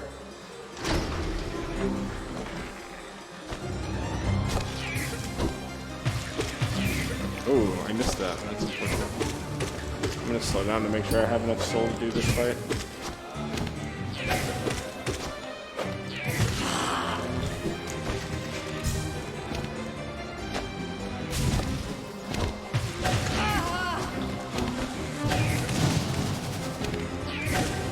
Need him to not do that. There we go. Nice.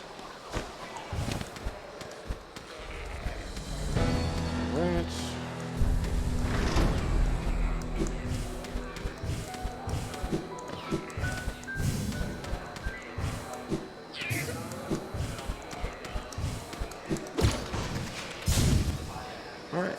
So this is probably the most missed room of any. Whoops.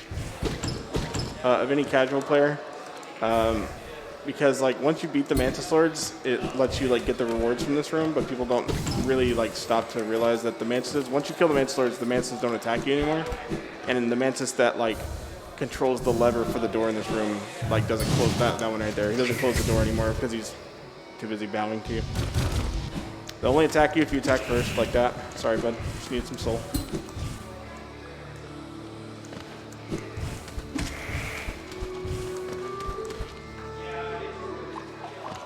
Give him a little bonk. All right. So the room after this one is where we're gonna have that enemy I was talking about. That's like does 2 damage normally, so he does 4 damage now. And I would like to not die to him, but.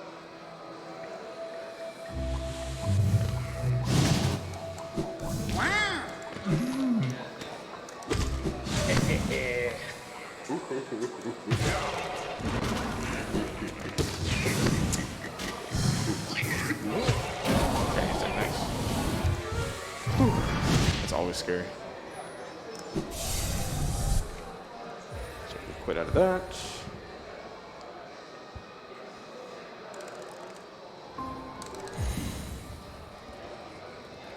And then this should be. Oh, I know what we're doing. Getting rid of Grimchild for now. And put him back on later when we go to the hive. But for now, we're going to go get the Shade Cloak. So the Shade Cloak, we get it a little bit later than we used to, which makes that whole earlier section, all the stuff we just did, all the scary parts, a lot more scary. They used to be a little bit easier. Because the Shade Cloak is a invincibility dash on a short cooldown. Just like every 3rd dash or every 4th dash. You can like dash through enemies and attacks and stuff.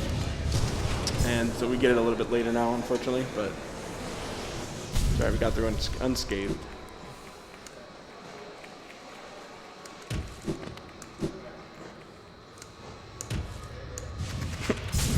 Anthony's playing Dark Souls.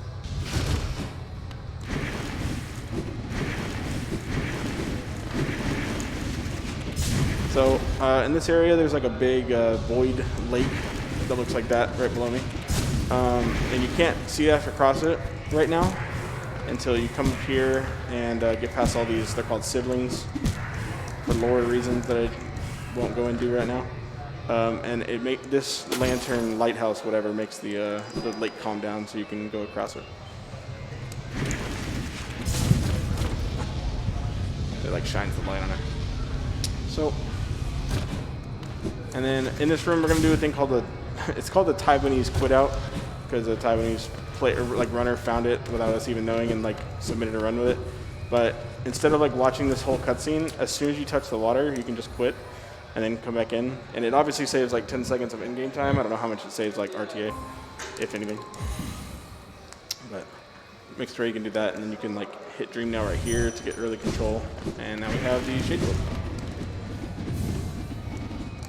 We're gonna Dream Gate out of here. And then back after Shade Cloak, it should say like, I think it's get NMG and then buy the stuff, right? Stag 2 down, and then yeah, get Relic and D-Gate out. Yeah, and then after that? Nail Master's Glory Nail and Master. Lantern into VF into Master Shard. Awesome. I know where we're at. That's good. So that was the Nail Master's Glory. Sly, the shopkeeper here, is actually like the true like nail master sage guy or whatever. And he like taught the other 3. And he gives you, once you have all 3 nail arts, he gives you a charm called Nail Master's Glory, which is, it makes your nail arts charge faster, which doesn't sound very good, but we're going to use it in the entire Coliseum, and it is like, I've tried to do the Coliseum without it, and I can't do it. It's just so annoying. It makes it so much, like, it just flows so much better. So yeah, now we have our 6th health, that's nice. And we're gonna go to a boss that we're gonna kill before it even spawns, which is always fun.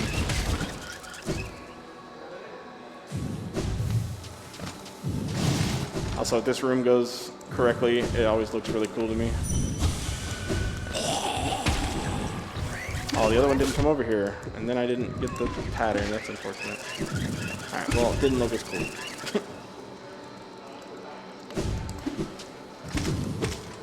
Oh, I can't believe it didn't hit me.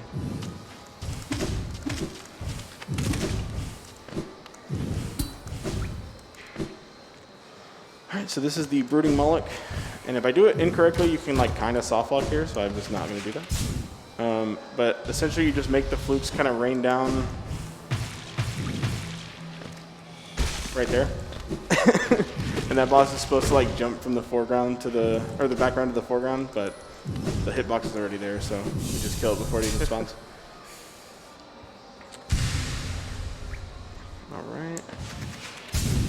Is that patched out in later versions? Sort of. They didn't like 100% patched out. They kind of just tweaked it, if that makes sense. I actually have a whole video on like the differences between the patches and like, honestly, when I was doing research for that video, I like looked at how it changed and I was like, oh, so it's still kind of there, just differently. And I forgot like the exact details of it, but if you want to go look me up on YouTube, it's there. So we're going to set a Dream Gate here, and we're going to head over to the right. And over to the right, we're going to talk to Leg Eater, who has those fragile charms I was talking about earlier. We're never going to put any of them on, but we have to have them. Oh, wait. No, I think we put on Fragile Little Heart. I think. Yeah, we did. Way later at the very end of the run. But they are charms that break when you die. And luckily, it's not going to affect us too much. But they're all charmed, so we gotta have them.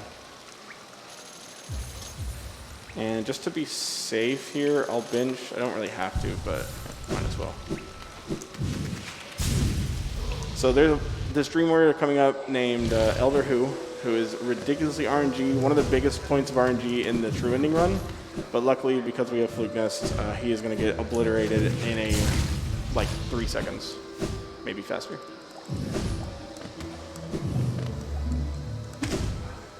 Thank God for Fluke Nest. Give him one of these, and he's dead.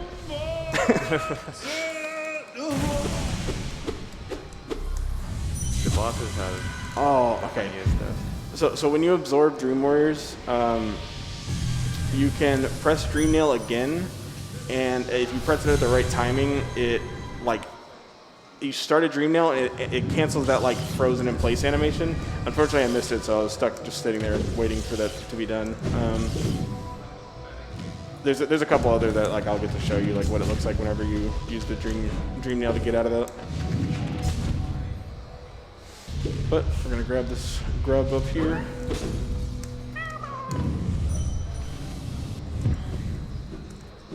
And we're gonna see our first Dreamer. So.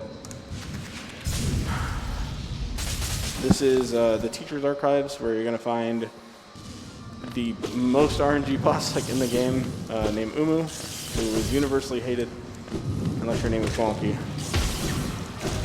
And then it's going to get our first Dreamer. But there's actually something weird about this one. So in the cutscene following like absorbing the Dreamer, I'll just explain it real quick before we get there. Essentially, if you quit out at the right time, you can like come back in and it like saves like in-game time, like load this time. But it makes it to where like the little cutscene that shows on the other Dreamers later, you'll see it still shows Monomon's mask as like being in place. It just breaks the cutscene. Like when you actually go to the spot where it's like gonna show the masks, they won't be there. But for now, like because we quit out, it like I don't know. The game gets confused because there's no other better way of saying it. But that's Monomon in the tube, in the test tube.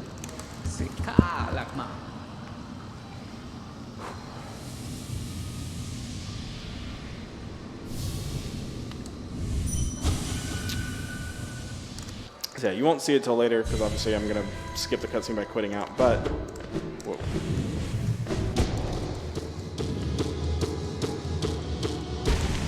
Yeah, the cutscene shows the Black Egg Temple door that has like the 3 Dreamers mask on them, and like it's just gonna pretend that I didn't break this one even though I did. So quit out here. And this saves a little bit of time because when we come back in, we can like start our dream gate before the screen even like fades in from black, which is really nice. So as soon as I hear like the ambient noise, I can hit dream now, like that, and I'm already leaving. If you quit out, or if you did like normal, you would like stand up like super slow over and over and over, and it's really annoying. So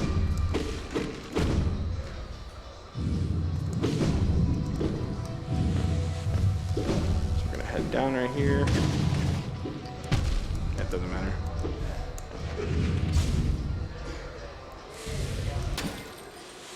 That actually used to matter a lot. I'm really glad that it doesn't anymore because we're gonna quit out right here anyway.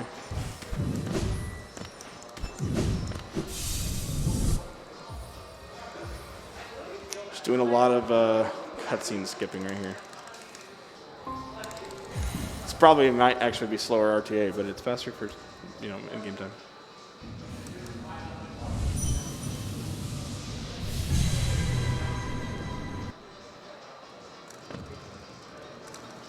Alright, and then we're gonna hope that this guy lets us by. Nope. Again, we're gonna quit out after this anyway, so it doesn't really matter.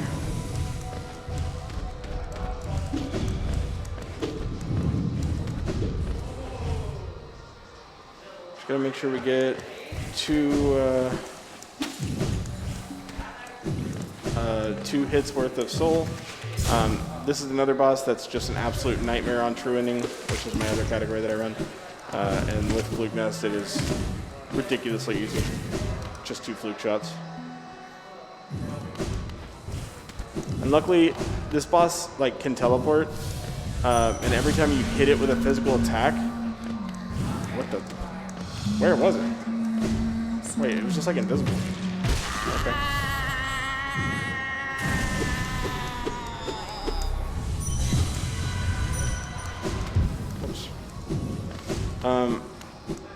But luckily, the flukes don't really count as hits, if that makes sense.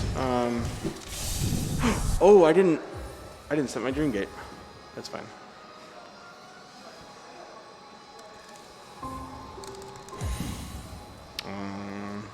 Thinking about how I have to redo this now. That's fine, potentially. Okay.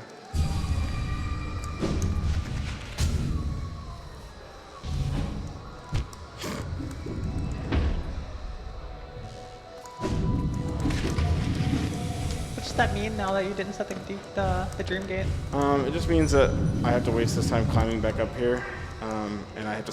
Can you jump off? Wait, did I lose? I lost my wall jump. What? I actually don't have my wall jump. Hopefully, going through a screen transition fixes that. Because oh my god, I. Okay. That's interesting. I'm sure there's some fix for this, but.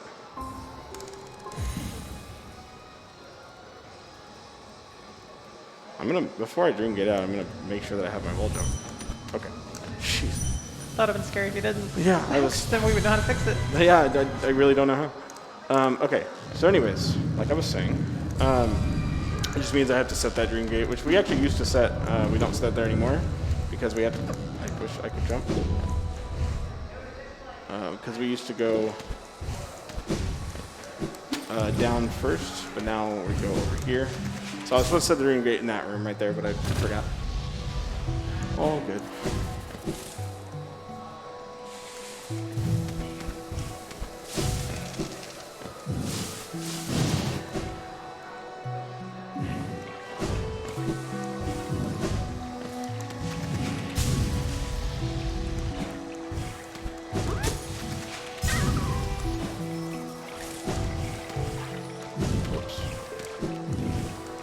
So you get 1 dash and 1 double jump in midair, unless you dash off of a wall. Oh, we don't quit here. You get 2 dashes.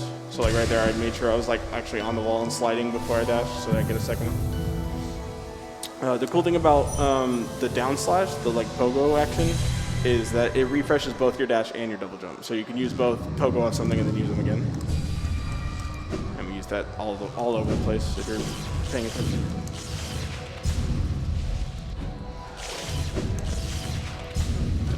Luckily, those lightning bugs are proximity based, so we can get by them. That actually was changed on current patch. So we're going to do this little arena here. This is how we get the last spell. And like I said, we're not going to get the upgrade for this one for like a really long time.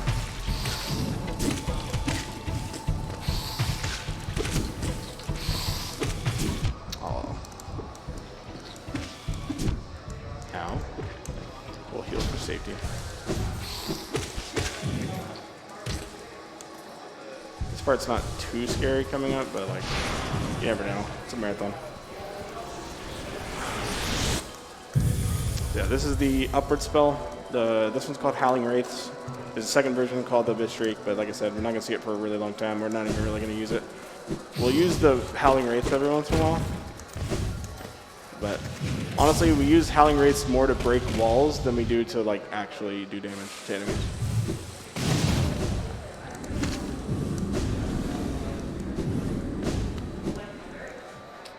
Alright, so this is the Queen's Gardens.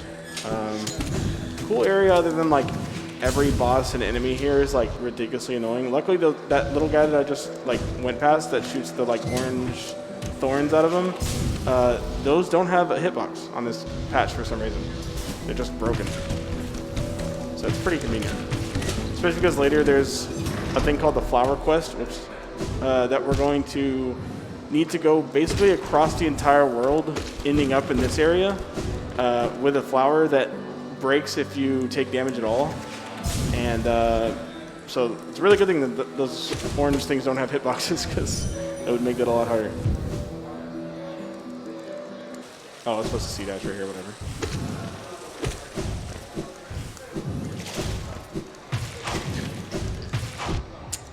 Rude.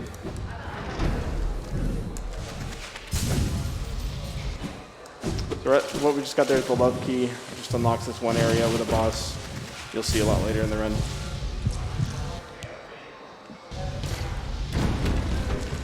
See, that's Howling Wraiths. Like I said, we're going to use it a lot more to break walls. There's actually a wall cling store just right here that I don't know how to do, but it looks pretty cool.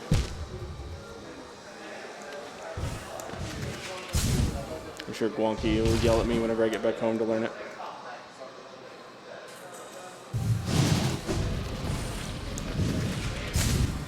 So we're back in Deepness for a second. So like I said, there are mimics in the game, and this room actually has 3 mimics. This is the only real one. There's a dumb joke that everybody makes during like marathons and races where they're like, "Oh, how did he know which one was the real one?" That I refuse to make. So this is the 3rd way to get essence. This one just gives you one at a time. The only reason that we do this is the only one we do in the run, and the only reason is to make up for all the like dream gates that we take. Oops, I'm a little low, so I'm gonna go out of my way for some of them. There we go.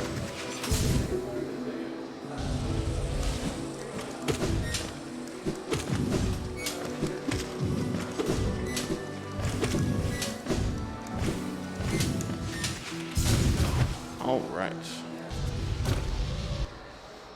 So there's an area coming up where there's a bunch of these, they're called loodles, but everyone calls them frogs because they look like little spiders that jump around.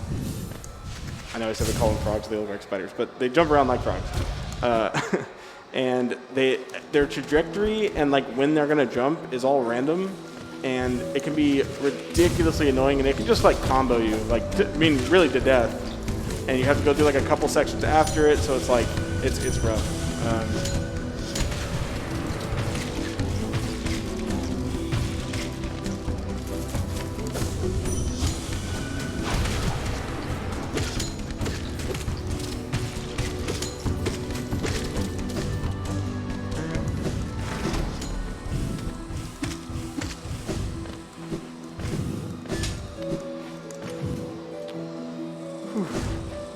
There's unscathed, that's pretty nice.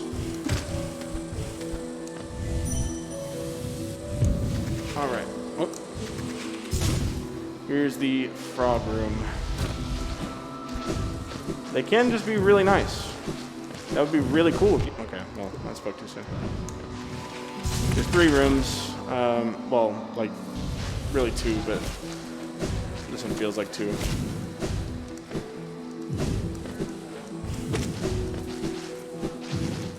Okay. Taking 2 hits is fine. It's whenever you get to the 4 or 5 where it really starts to get rough.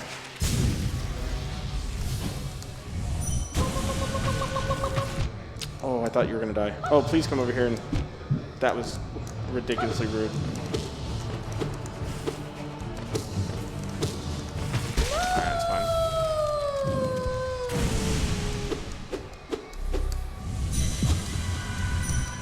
Okay, so that's how you like do another dream nail to like cancel out the animation, and you can start your dream gate away early, which is pretty nice.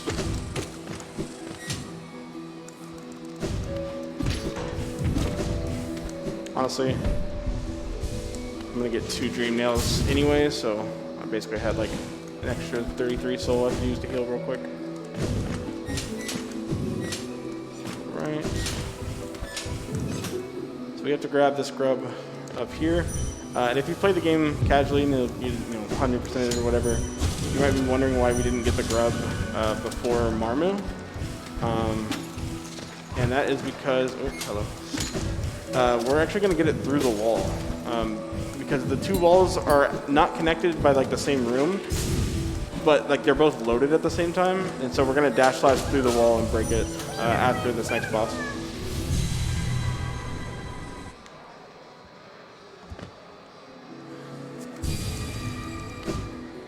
Right. So these black walls, doors, whatever, you can only get through them if you have the Shade Cloak.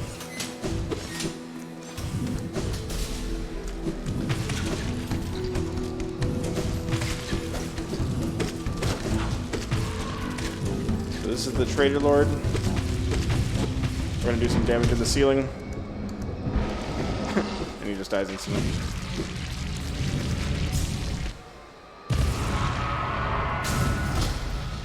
Okay, we're going to charge our dash slash here.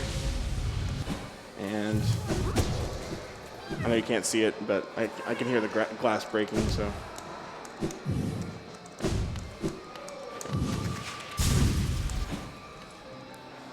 This is the White Lady. So in the world that we're in is called Hollow Nest, and there's a king and queen, and this is the queen. The king is the Pale King. You'll see him later. Well, you'll see his corpse later.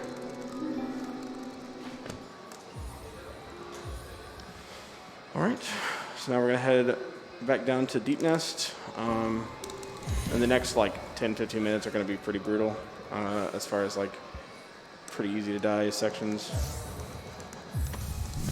One of the only times you'll see me take off Shaman Stone here, basically because we don't really have to fight anything until when we put it back on.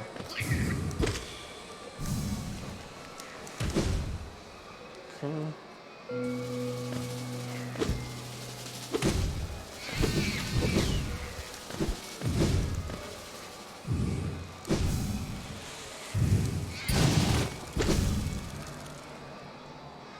Gotta remember the stream gate here.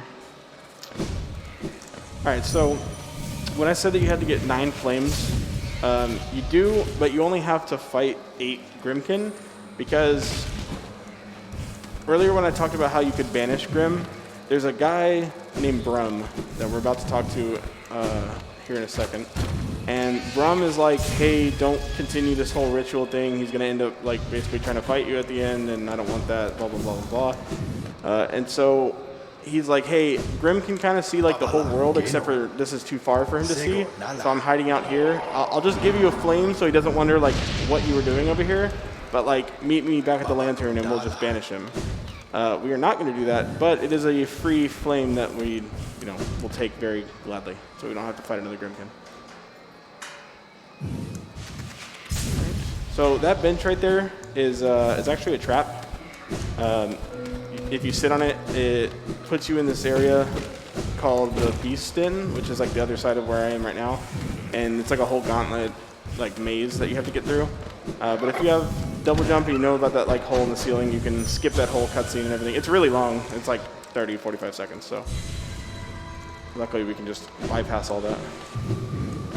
So this is the second dreamer. This one we won't quit out of. Fun fact, this is actually Hornet's mom. I can't remember if yeah, you should see her right here once we finish this. But earlier, like I was saying about how we quit out of the Monomon cutscene, so it breaks this cutscene. So that the left mask is Monomon. It's supposed to be broken as well, or like missing or whatever. But because we quit out of the cutscene, it like doesn't know that it's actually not there. If I go to that door right now in the world, it won't be there, but it's confused. So there's Hornet. Sorry about your mom.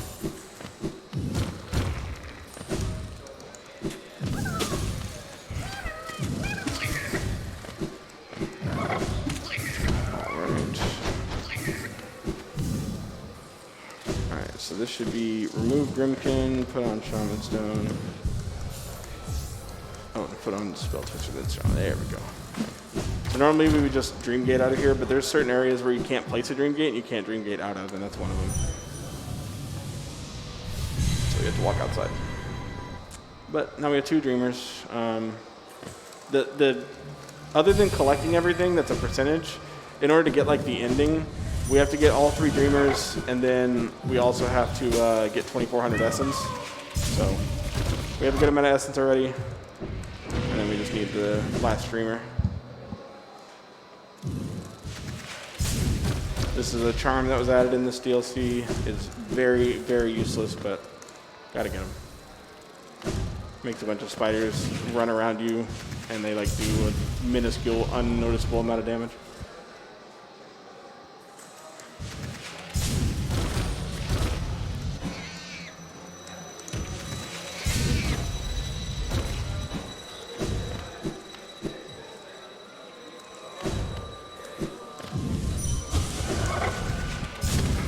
We're going to set this Dream Gate here, then we're going to go up and fight, I think, our last Dream Warrior. No, we still have more fun. Never mind. Our second to last Dream Warrior.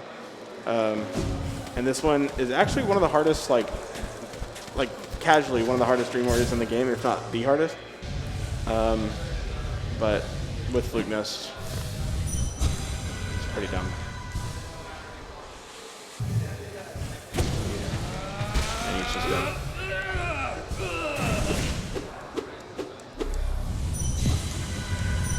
So right there, we did a second Dream Nail to get ourselves out of that animation early.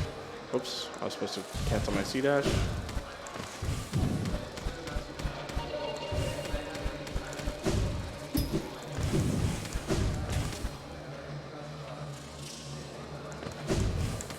Whoa, no. Ooh, okay. I was scared that guy was gonna hit me.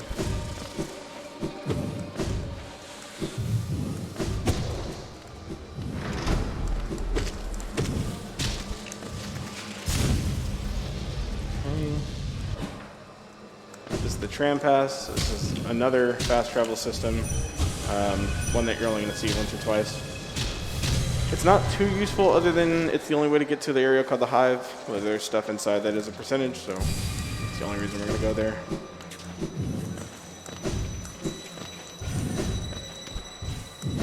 Alright, so this area can be very scary if I don't do it correctly, so I'm probably going to focus for a second.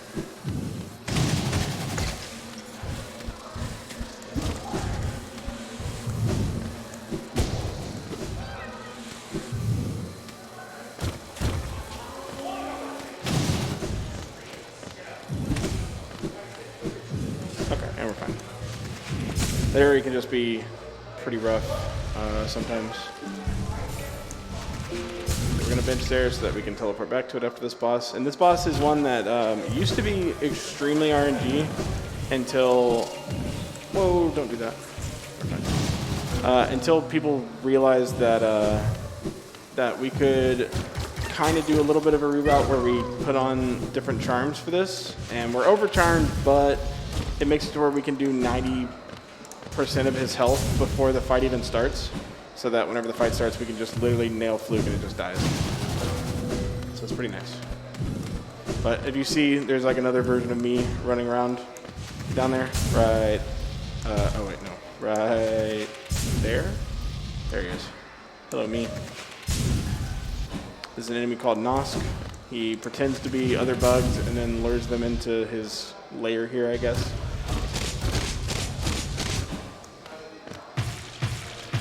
But his hitbox is already there.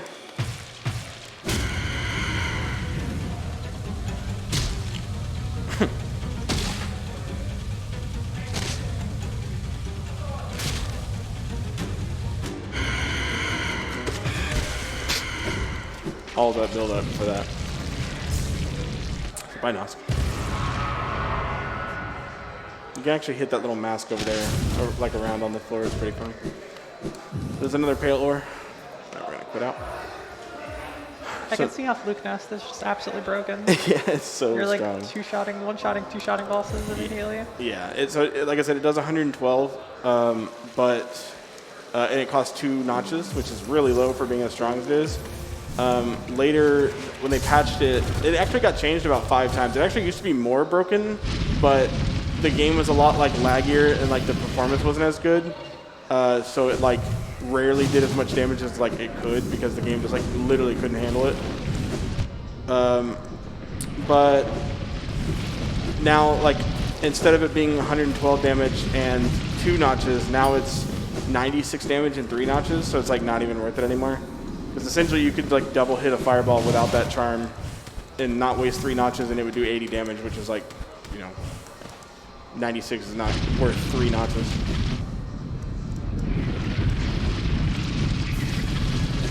We're going to try to do a trick here that's actually really, really difficult, but we're going to like pogo out these spikes that are like kind of hard to get to, and then we're going to like damage tank through this big spiky worm thing. I don't always get it, but we'll see. Got it. Nice. Saves a couple seconds. I'm not gonna lie, that actually might have ended up being a gold if I had a life split. Retime. Yeah, right. So now we are going to make our way over to the tram, where we're going to use that tram pass that we picked up. And very soon, oh wait, it's fine. Okay, I tried to freestyle that. I accidentally C-dashed into the room, but whatever, it just means I had to take 1 more damage, but we're about to bench anyway. So we're about to see the area that I cannot stand called the Hive. There's an enemy called Big B. It's not really called Big B, we just call him Big B. And you need to lure him over to this wall that's breakable, but it's only breakable by him, and you have to have him like do his little charge attack and hit the wall. I swear I've had more times than I can count where he has hit directly on the wall and it just doesn't break. It's ridiculously unreliable, and also he's just like super unreliable because sometimes you just can't get him to come over to you, or he'll like do his charge attack and then just be like across the entire room. It's a massive room. It's just so much time loss. I hate it so much.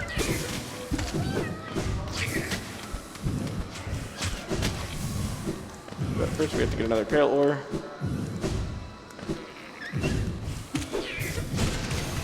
Hey, we got an essence.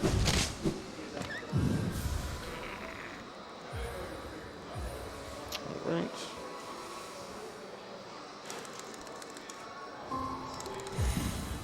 But the only cool thing about Hive now is that there's like a new way to go through the rooms that actually looks kind of cool when you pull it off. So it'll at least look cool to the spectator, even if I'm not having any fun.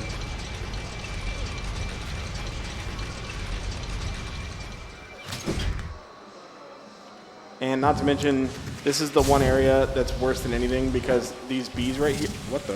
Super jump? Oh, I need that hit on him. There we go.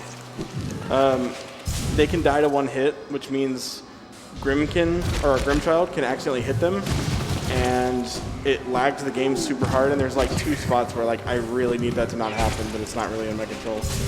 So we're gonna hope that that doesn't happen. All right, so this is the part that I think looks pretty cool. It almost looks like it's like made to do that.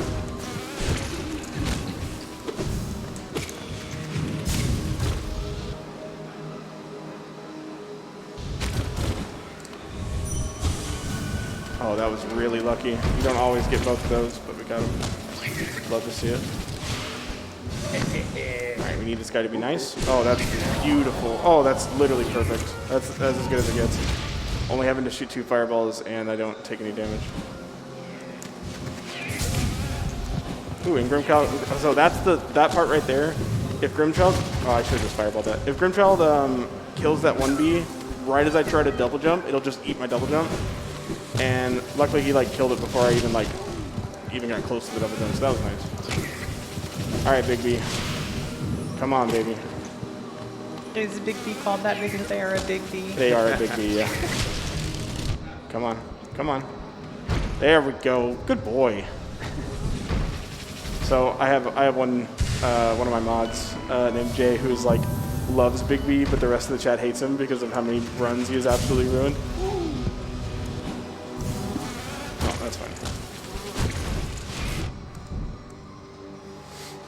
So also, if you play this game casually, you might be wondering why I don't have to fight a boss right there.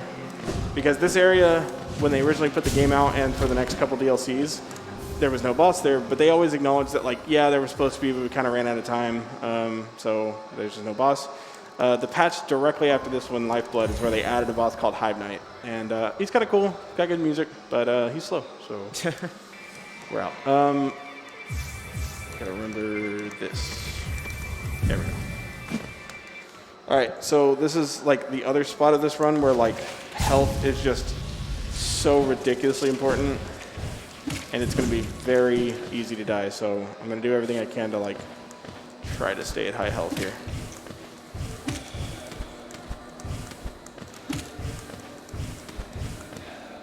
Okay. You can almost get hit in like any of these rooms. You can get hit in that first one, this one coming up, and then when we go back into the one that we just left, like the bees can just, you're supposed to be able to C-dash through them, but sometimes they just stop you randomly and no one really like knows why. Those guys can also be in your way. Luckily they weren't for me. This is going surprisingly well. Let's go. I need wood to knock on. Oh my god, please just C-dash.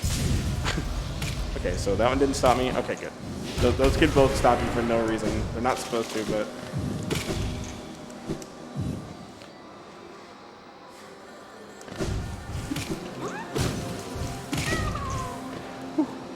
smooth. Oh, I thought I was taking damage there for sure. Gold paste? Gold. Oh, okay. Not anymore. That's fine. That's kind of a hard jump to hit. Luckily that big dude is out of my way right there. He can actually be like directly in my way, and he's nice.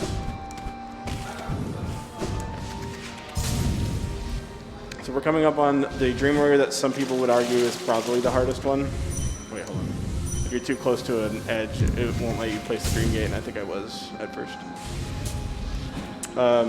But yeah, this guy is pretty obnoxious.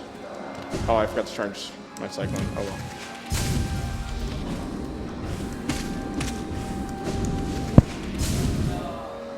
So yeah, this is Markov. He's ridiculously annoying. Oh, that's perfect. Let's go. He can fly any direction, and he chose to just kind of stay right there. What a nice guy. He has been so rude to me in my last like 10 runs, so. Or my last 10 runs to make it this far, I should say.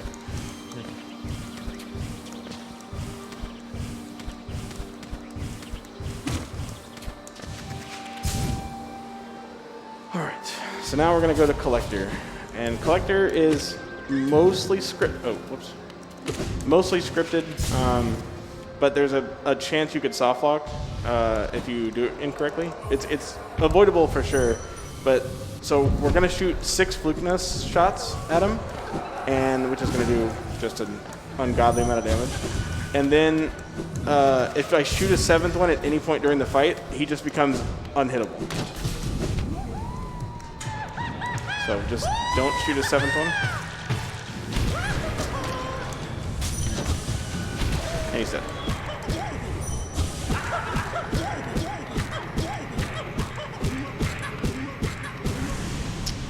He is why all the grubs are in jars. He's the one that put them all in there. Also, he's the worst enemy in the game. for doing that to the poor grubs. I mean, sure. Depending on how much you like grub, which I don't. And over the left, there's like there's a little map called the collector's map that it'll tell you where all the remaining grubs are on your map. We actually don't even have a map, so we wouldn't be able to use it anyway. But there's only 2 grubs left, so.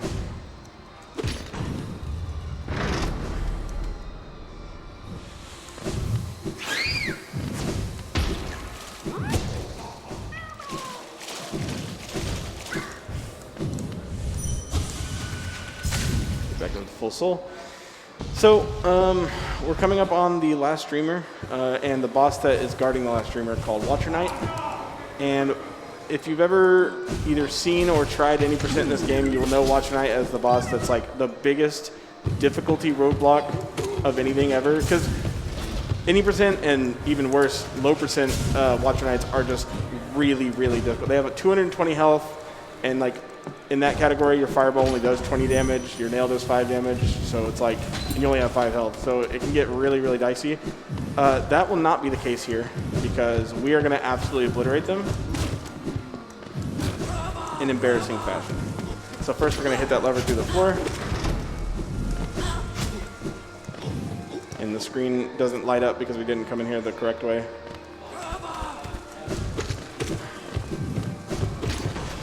And then we're going to get the last grub over here real quick.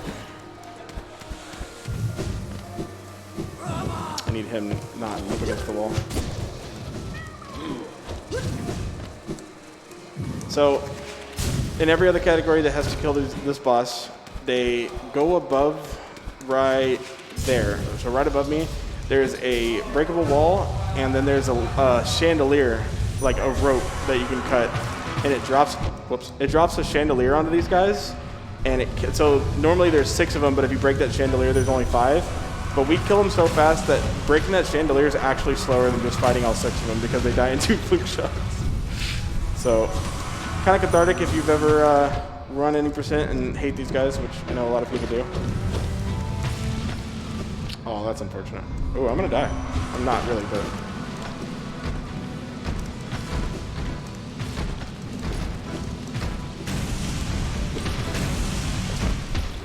I was not paying attention to my health at all. Just trying to talk and play at the same time.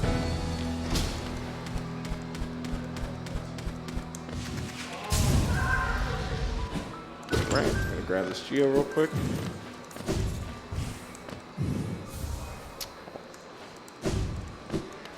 And this is another spot where you could quit out of the streamer cutscene if you wanted, but luckily, but for us, we have soul that we want to hold on to because we're about to fight a boss that you need some soul for, so we're just gonna lose a little bit of time to not quitting out here.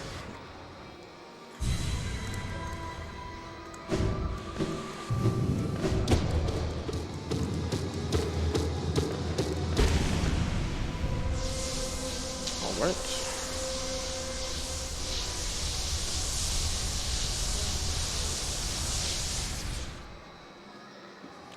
I was wondering if I could potentially go into like the shift tab Steam thing and turn off the, like put myself on appearing offline. So you don't see what all games my friends are playing.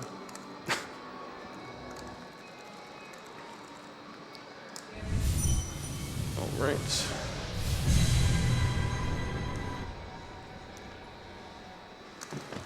So we are finally gonna make our nail slightly less than useless. We're gonna go get 3 nail upgrades.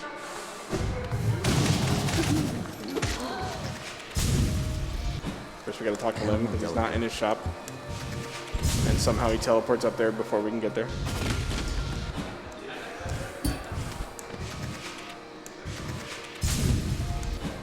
Velmi Arthur. Velmi Arthur. Velmi Arthur. Boris Helmedelke.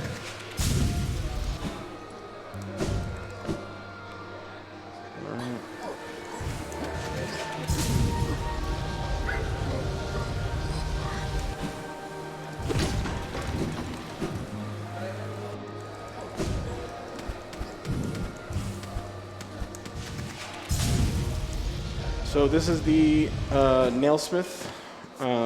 He upgrades your nail for geo and pale ore. And at the end of the game, after you get your fourth nail, we're only going to get 3 of the nail upgrades right now. Once you get your 4th one, he kind of asks you like, hey, this is a... Oh my god, I hate you, Whiskey. Wait, did I actually? Oh, I might have actually missed a grub. Now that he... I don't think I did. But he sent me a message that I did. Oh, I hope he's not trolling me.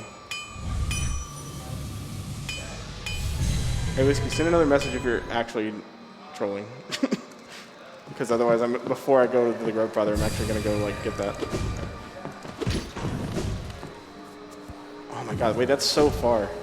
That's like not near anything. That's really, really, really inconvenient.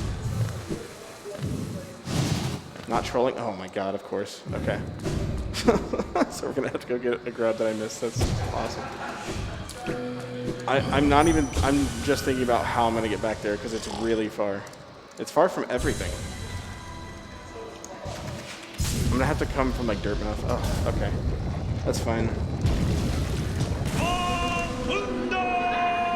Alright, so this is the White Defender. The Duggan Defender's Dream Boss.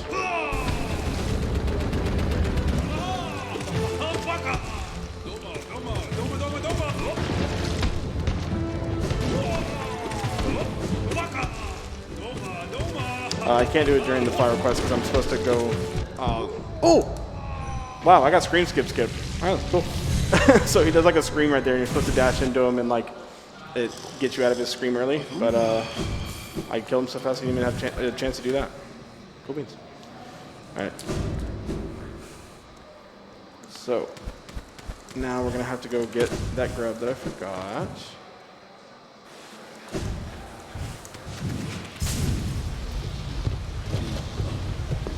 I know exactly which one it is just because it's one that you don't get in True Ending, so I went through that room as if it was True Ending. Unfortunate.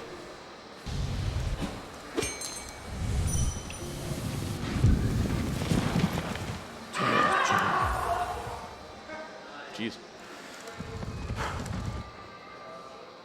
So yeah, before we do anything,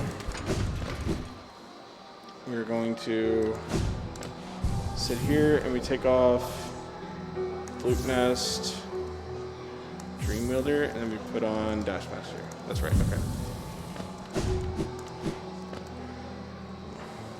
We're gonna get this, no, wrong door. I'm not even here right now. I'm thinking about the route of how I'm gonna go get that grub because it's really out of the way.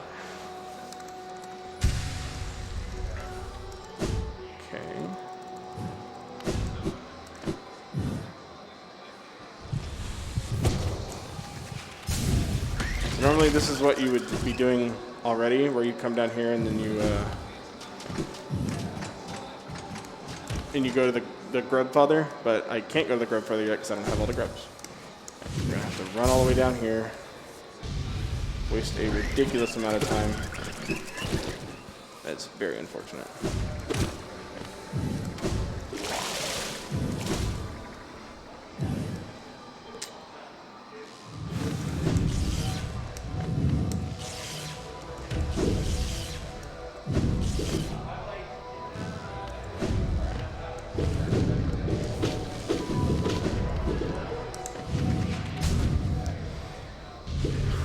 Not the end of the world, but a lot slower than I would have wanted to do.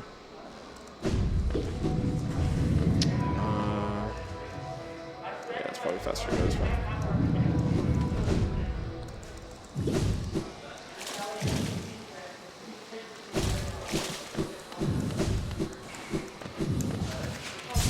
When were you supposed to get this grub? Oh, it was before Marmu. So after I did the arena, I like just went past this like without grabbing it. My mistake. Oh, okay. That's cool, I guess. I actually don't know how to go down this room. I've never gone down here. There we go. right here. God, that's so annoying. I can't believe I forgot to grab that. Okay, you got all the grubs now. Yeah, and, yeah, I wasn't getting done. Honestly, I would have known earlier because there's like splits at certain grubs, and my count would have been one off, obviously. It's all good. We have them now. If I'm missing another one, that would be just catastrophic. I would just 105 the game because I don't even know where it would be. Thank you, Whiskey. Oh, I just realized I had a text message from Whiskey that I didn't like check, and I just realized why he like, ow, why he texted me. All right, so this is the part of the game where we stand here for 2.5 minutes. So what do you guys want to talk about? What do you want to talk about? I like them. You like what? The grubs, that's what they're... Yeah, they're cute. Yeah, they're super cute. Why don't you like them? Because there are certain grubs that have like glass lanterns next to them, and like when I'm trying to go fast, I'm not really paying attention. I'll like try to swing my nail at them, and I'll hear the glass break, and so I'll just start leaving, but I didn't actually get the grub. Oh, no. So it's really annoying. Yeah, and then I don't notice till later. One thing we can talk about is so the guy in the middle is the grub father. He's the one giving us all these rewards. I don't know why he's so rich. Don't ask. But there's this thing that happens after you get the last reward. Oh my God, he's playing Yu-Gi-Oh! After you get the last reward for the grubs, if you leave and bench and then come back, you'll see that the grub father is in the middle of the room, and he's a giant, like he has a giant circle of a body, and you can hear all the grubs inside of his stomach, like he ate them. And a lot of people like hate the grub father because of that, but you should not hate the grub father because he is not eating them. He's actually becoming their cocoon so they can evolve, and he's sacrificing himself so that they can grow their wings. And so people always think he's like this evil monster, but he's actually like a best dad. That is the best dad. What a nice person. Best dad 2022. Get out of here, God of War. I just realized I could have said Kratos, not God. Yeah, whatever. Alright, and that is Grubberfly's elegy, which we would not have gotten if Whiskey didn't message me. So shout out. Thank you, Whiskey. That'd have been big rough. Oh God, I can just imagine my heart sinking as I don't get the charm, and then I'm like, I have no idea where the last grub is. Oh, God. Woo! Alright. So now, we're done with that. Now all we have left for the rest of the run is like all the hard stuff, which is gonna be fun. We're gonna buy all this stuff, and then we're gonna go get the flower and do the flower quest, which again, I have to run across the entire world with no fast travel, and if I get hit at all, I have to start all over, and it can be upwards of like 2 minutes if I were to like get hit late. Then after that, we have the Coliseum, which we are going to do overcharmed, so lots of areas to get hit, and it's, pretty rough. It's a big gauntlet of enemies. And then after that, we have the White Palace, which is like the hardest platforming section in the game, other than the Path of Pain, but we're not going to see that. And then we have Nightmare King Grim, one of the hardest bosses in the game. So just all the hard stuff is backloaded in this run. I hate the flower. I always look Everybody away. does. So just a quick tip for all the casual players struggling with the flower quest. Just go from the spot that you end, where you're supposed to take the flower to, and just kill every enemy on the way to where you pick up the flower, and don't bench. Then on your way back, everything will be dead. So you won't have to worry about getting hit by any enemies, except for the ones that respawn, but they're normally like pretty easy enemies anyway. Unfortunately, that's super slow, so we're obviously not going to do that.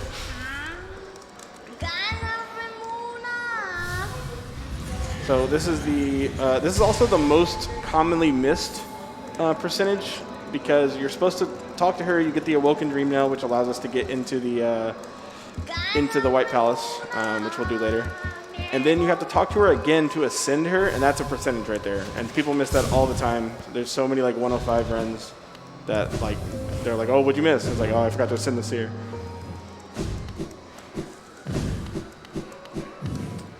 This is also a pretty missable percent.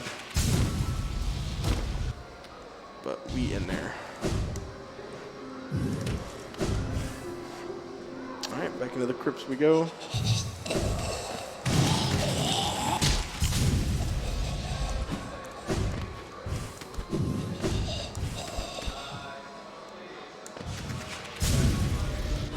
All right, and this is the Gray Mourner. She gives you the delicate flower.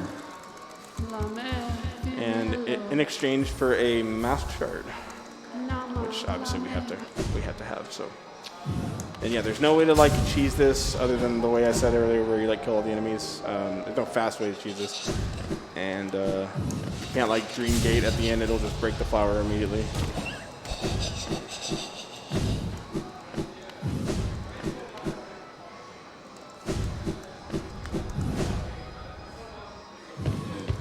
Yes, I love it. Move over to the right. That makes me a lot less nervous.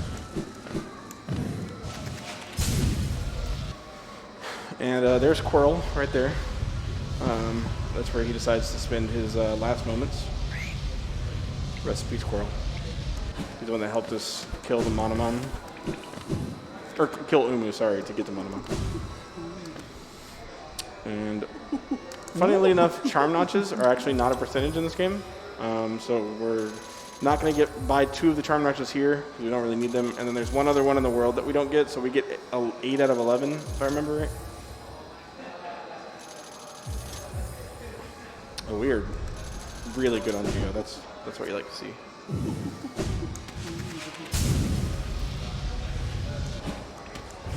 Oops.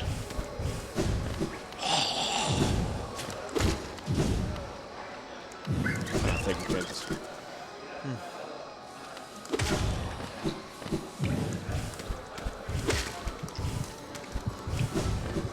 Scuffed.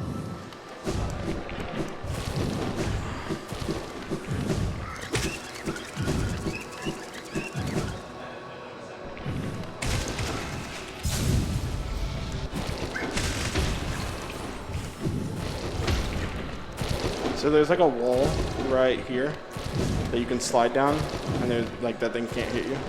It's pretty nice.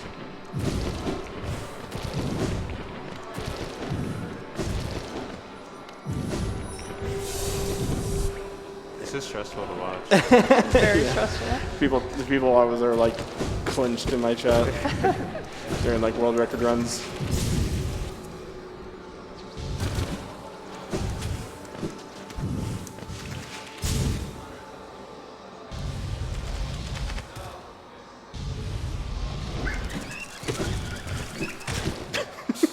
That was so scary. You don't need that hit at all, but I always think it's funny when that worm thing comes down and kills him.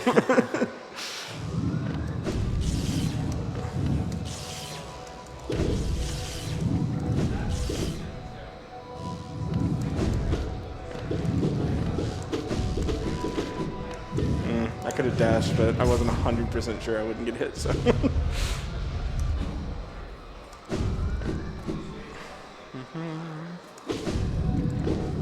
Just a leisurely stroll through the world, you know? Leisurely. Yeah, no stress. Just you know, taking a walk. Just having fun.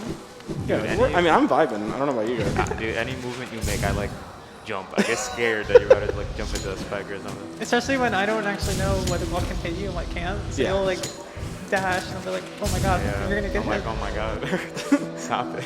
Also, that orange thing I was chasing right there is the thing that doesn't have a hitbox. So this would be a lot more stressful if. Yeah.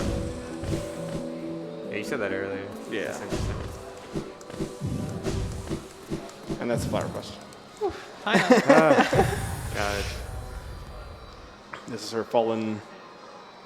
Something. I don't know. I don't know lore, dude. That's something Hornet's Void. So we're gonna quit back to the Grey Mourner. It automatically like puts a hard save there, which is very convenient. Please don't kick us out of the room. Okay, cool. I don't know what causes it, but sometimes whenever you do that, where you like get early control, and then you like walk in the room, it just makes you walk back out for some reason. And now we have all the master arts.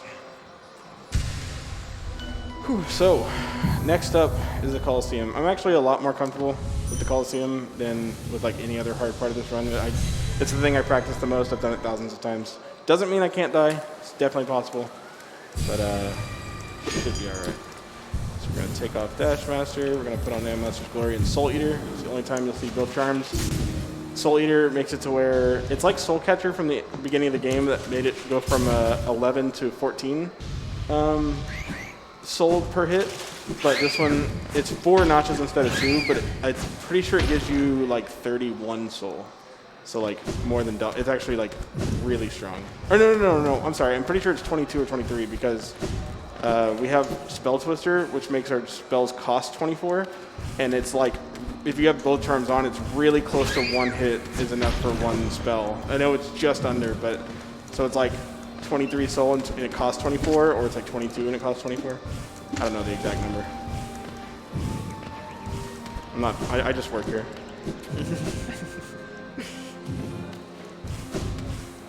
I've been missing that lately. I think I'm trying to jump too, or like go too high. Want some soul for the Colosseum.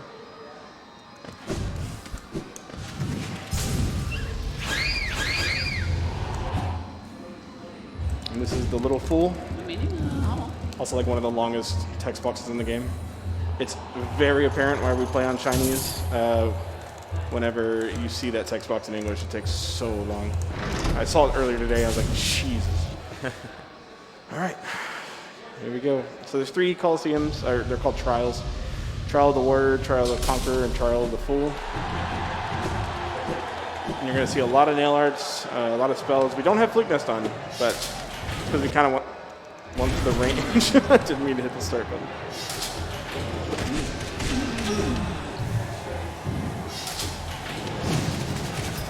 Most of this is just about knowing like what's coming next and like preparing for it.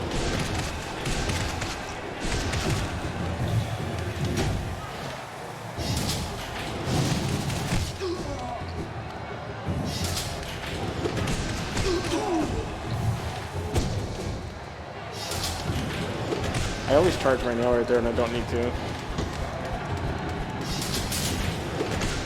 Okay, missed both of those hits.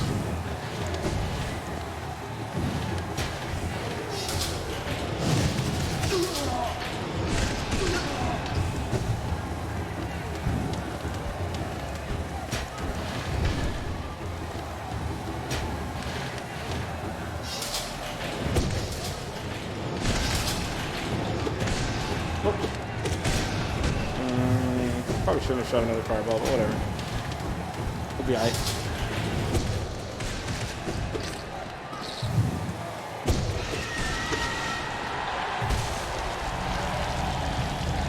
That's supposed to be a big hard boss, apparently.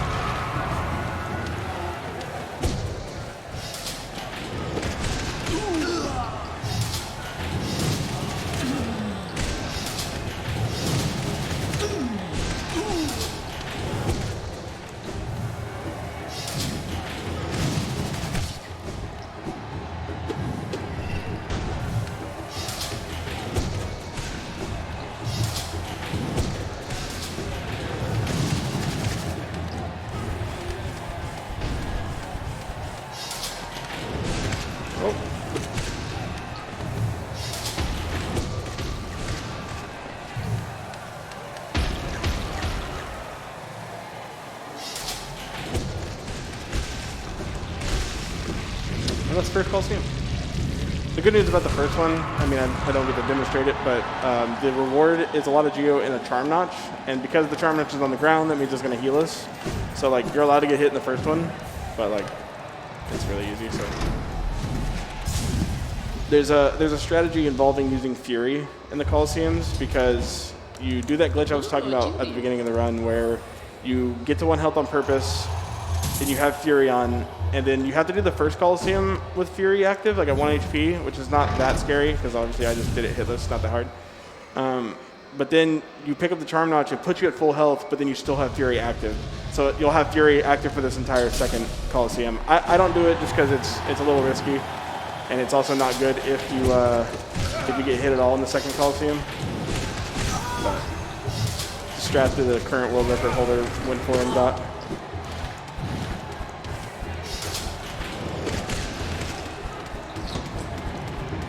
It's not that much faster because you lose some of that time by having to go take it back off for Coliseum 3. Did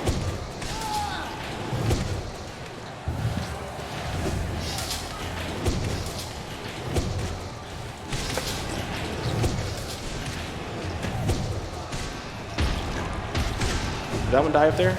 Yeah, let's go. I was worried about him. I saw one in the top right.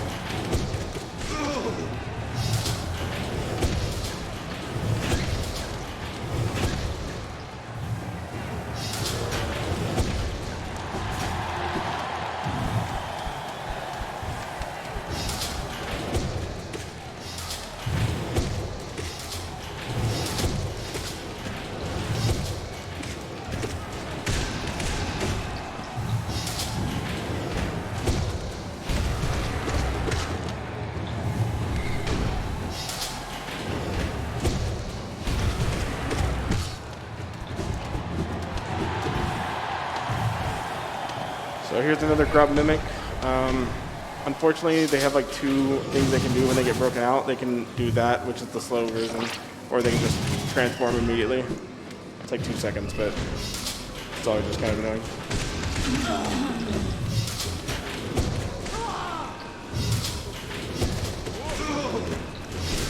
Oh, I missed mine. Okay, that's fine.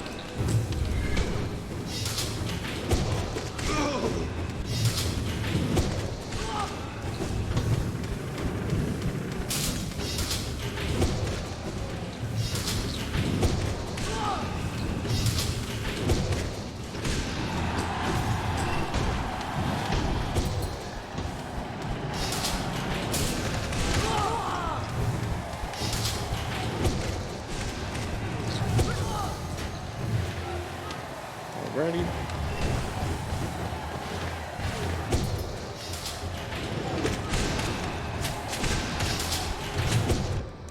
That is very unfortunate. Should be fine, but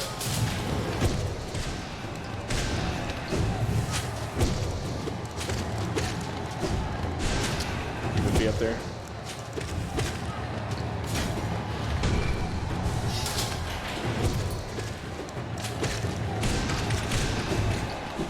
Dead? Oh, nice.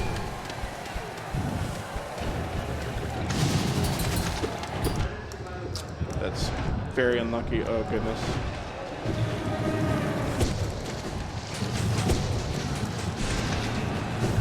Oh, of course. But you're alive? Oh, my. Oh no. That is ridiculously unlucky. That was literally the end.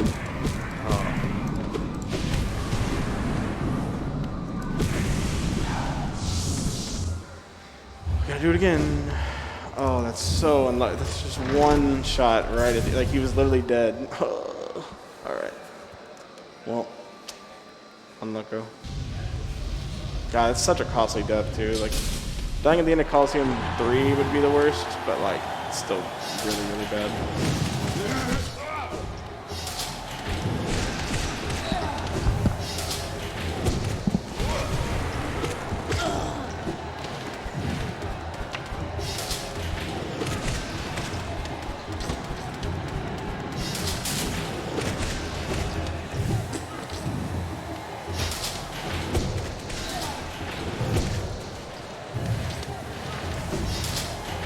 I was just thinking I was gonna binge after Coliseum 2, which I like never ever do, just so I'd be at full health. But didn't even get that far. There's one up there to the right. Yeah, there you are.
That's what's supposed to happen. Jesus. All right, that's Coliseum 2. Probably lost like 4 minutes, whatever. Whew. Here's the last pale ore, which is why we can't have our max nail damage before doing this, because we get the last pale ore from here. Alright. And Coliseum 3.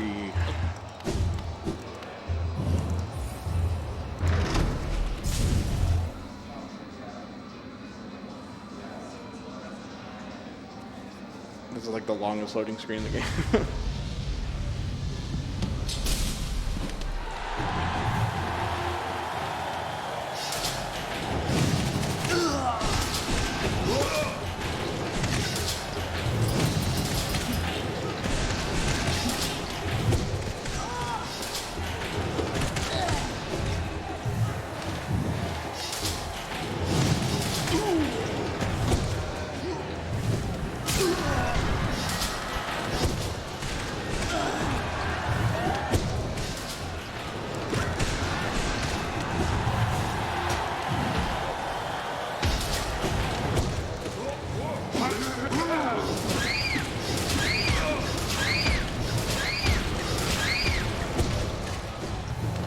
Alright, more loodles. I think these are called death loodles. They're one of the most annoying enemies in the game. Can completely ruin your like run with like really bad RNG, especially in this section.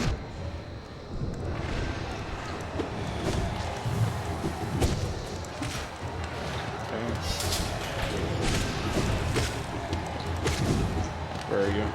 Oh, you would hit me.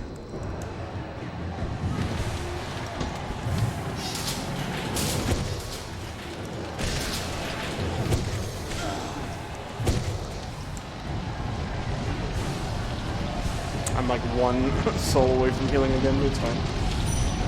There's plenty of opportunities in this if you know where they are. Let's heal.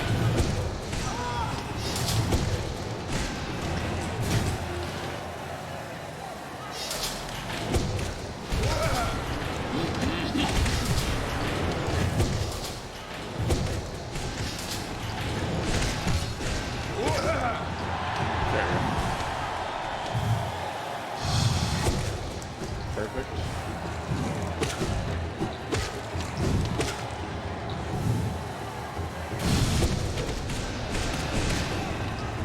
Alright, this is one of the most volatile spots. Bunch of RNG here. These guys can just decide to like spawn super early, super late, teleport around. Oh, that's perfect. I love when he spawns into the fireball.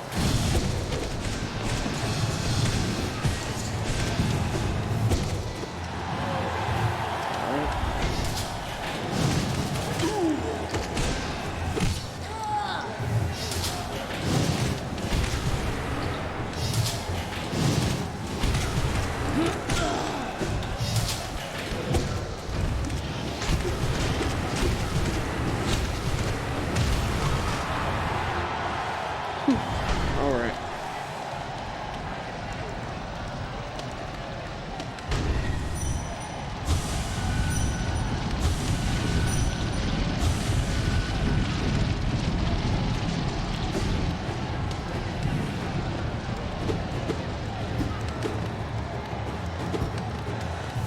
Here's the dreaded floorless section.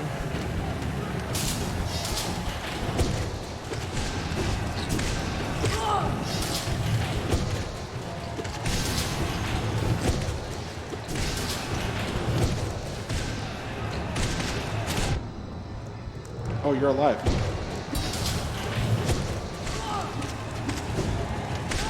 Okay, that's fine.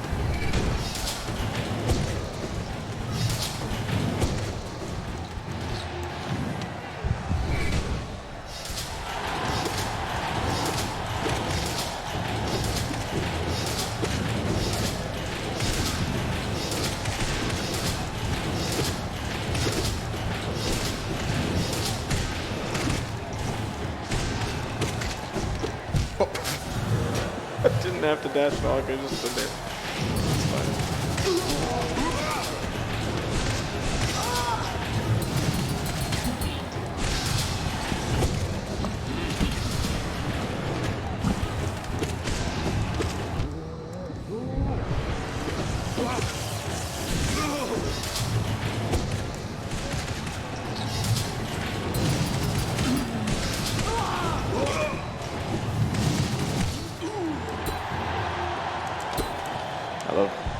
that thing. So here's the God Tamer, the final boss of Coliseum 3. And you actually don't need to kill both of them. You just have to kill the God, the one on the right. But unfortunately he can do that, and he becomes invincible if he rolls. So you're looking for him to do the other attack he can do, which he's not doing. Okay, whatever.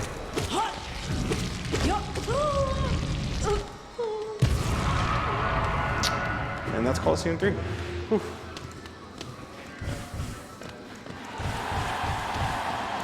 So gotta wait for all this Geo to come down. Fun fact, this is like the only Geo in the game that you can't C-dash through on this patch. Because for some reason, if you try to crystal dash through all that Geo, you only pick up like 60% of it, and the rest of it will just be left behind for no reason. Which is pretty cool. So, we're gonna make sure we bench here. And now we're gonna go get our last nail upgrade, and then all we have is White Palace, followed by the Birthplace, Nightmare King Grim, and the last 2 bosses. And they're all pretty easy.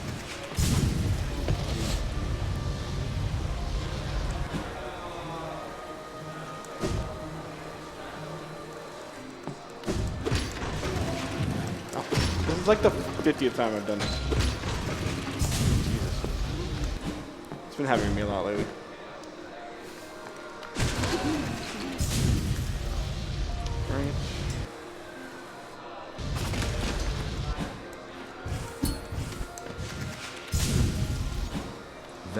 Also, in the White Palace, I'm going to do a trick called King's Mold Skip. There are 2 of these enemies called King's Molds, and you have to kill one of them, the first one, no matter what, to even get into the White Palace.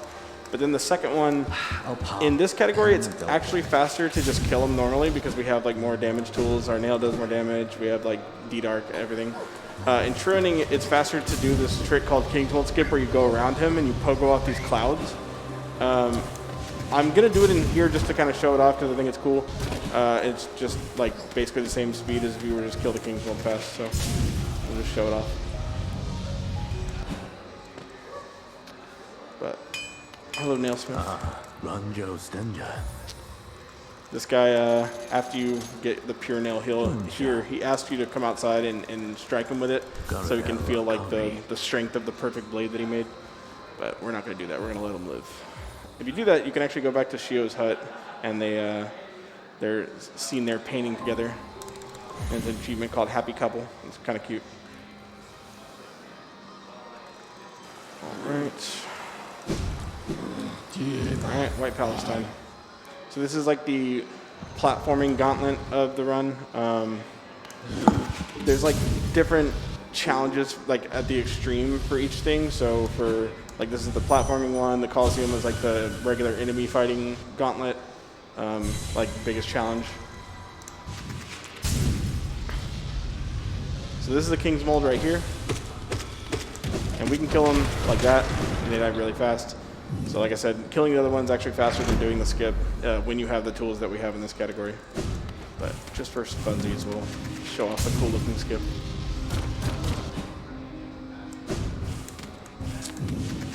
I'm not low enough, am I? Oh, I am. Hey. You can hit your head right there if you're not too low, or not low enough.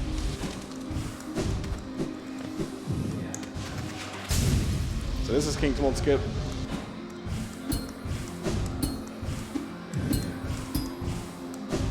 Oh! Oh, I almost saved it. Okay, well.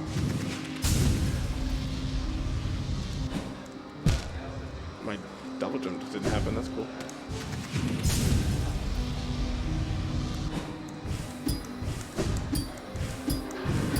There we go, that's King's Mold Skip.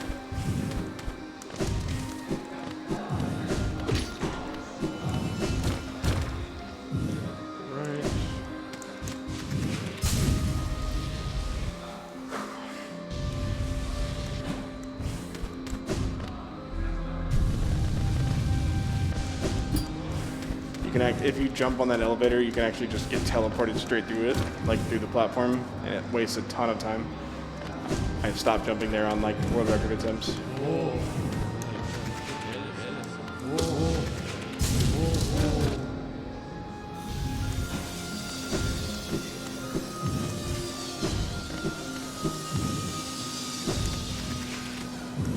Please. Oh my gosh.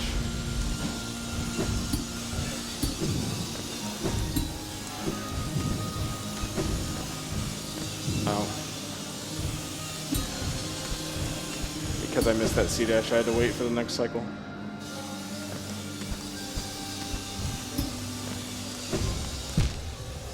Ow. Ow. Can we not?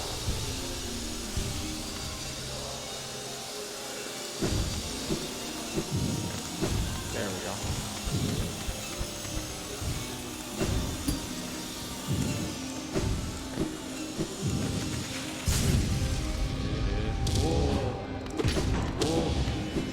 We'll go ahead and bench here just to be safe. Wow.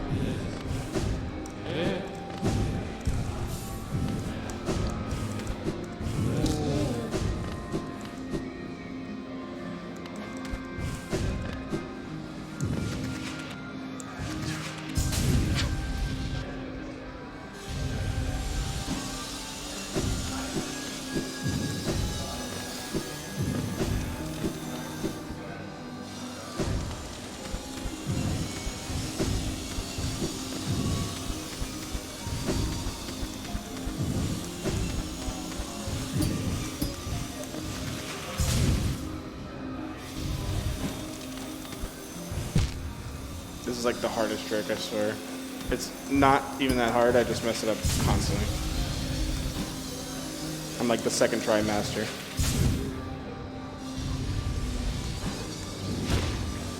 We'll intend to skip here.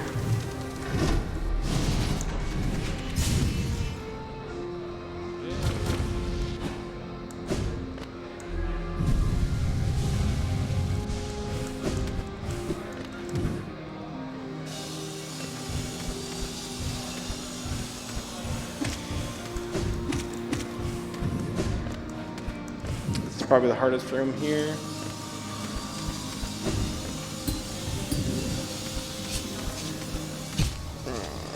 Hate that.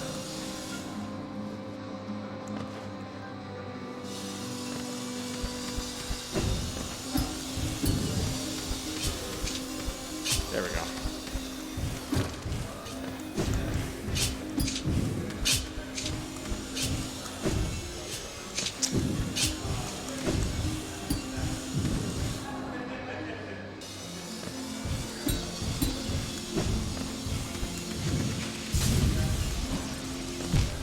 Please jump, please.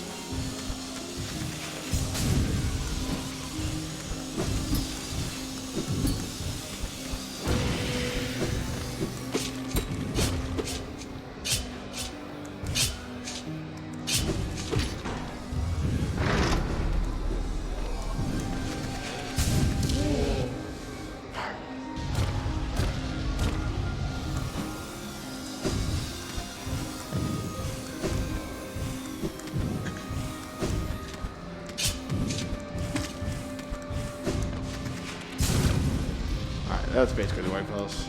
There's not much left to it. Whew, that did not go as smoothly as I would have liked. Oh well.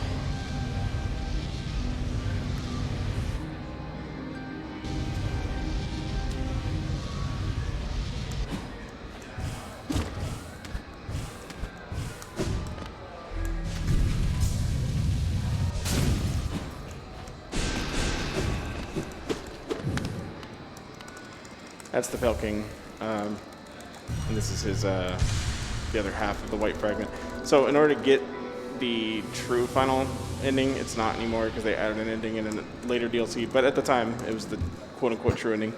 You have to get both halves of that charm, called the King's Soul, and then you have to go to the birthplace and turn it into a charm called the Void Heart, as well as get all 3 Dreamers. So that's what we're going to go do right now. We're going to get the second to last charm that we need. We're going to turn the King's Soul into the Void Heart. We're going to get the upgrade for the Upward spell. And we are going to then go fight the last 3 bosses, and we're done.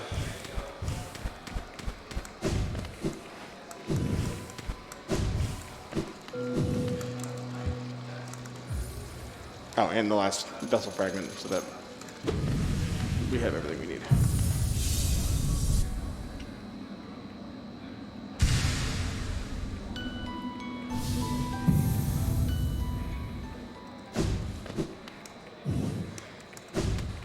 Oh my god, I almost dashed into him. It actually would have been really bad because we need 15 blue hearts that we can't heal. So like we're stuck at this amount of blue hearts for now. That's like what that charm does, is gives you like extra hearts. And you need 15 to open this door. And we're over charmed, which means we take two hits, and we have 17 right now. So like we need to start that door opening animation, come down here to open that, and then get hit on purpose so it teleports us back up here, and we'll still have exactly 15. And so I would have been hit right there. I would have had to like go back to the bench or something.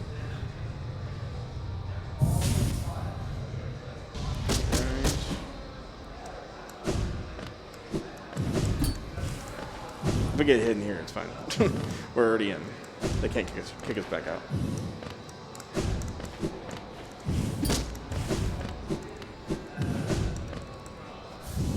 All right, second to last charm. The last one's actually the compass, which is like the charm that everyone gets first in the game, but we save it to the very end.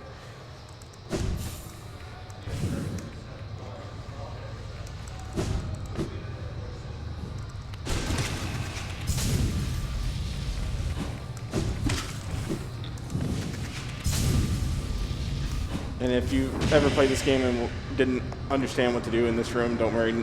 A lot of people didn't, including myself. I had to Google it. You have to use the upward spell.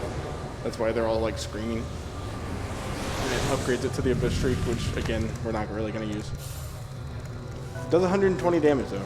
But unfortunately, it's just faster to cast multiple flukes than it is to cast one Abyss Streak. It does a little bit more damage.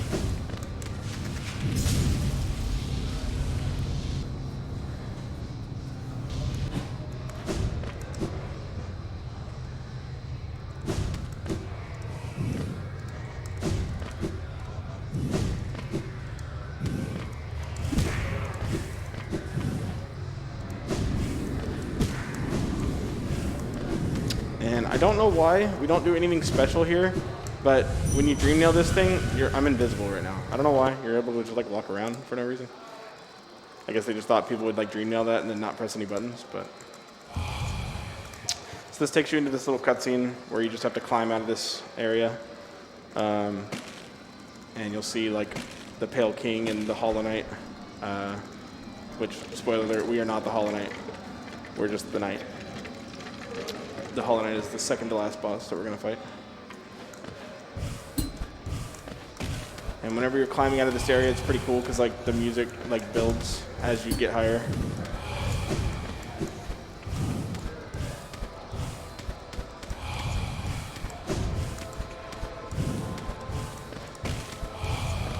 Whoa, I didn't jump.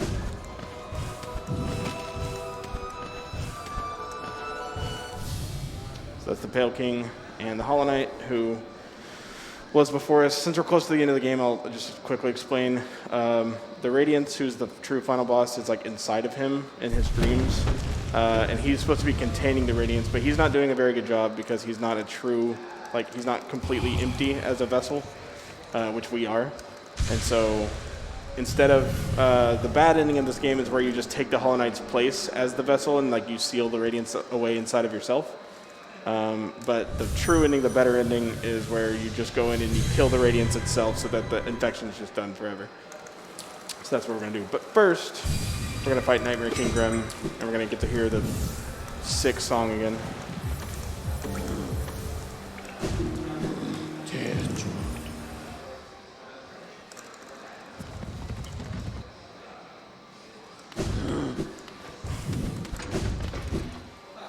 Right, and then we just have to come over here by the compass, so we have every charm. Bajo nada.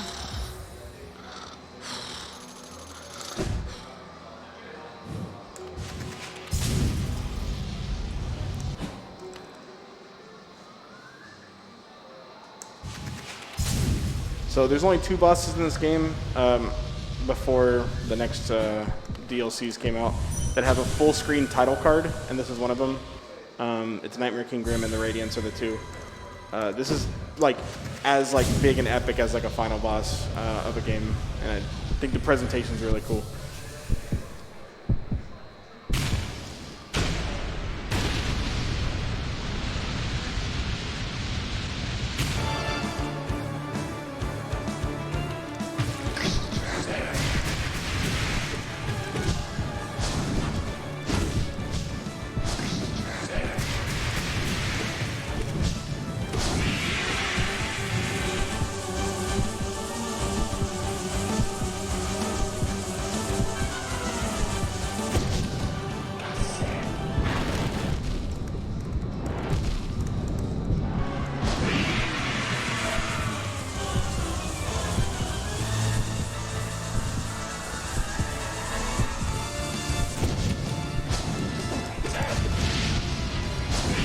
Oh, we didn't get balloon skip. I did too much damage.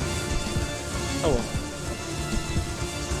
Like I said, it's pretty like random and hard to get.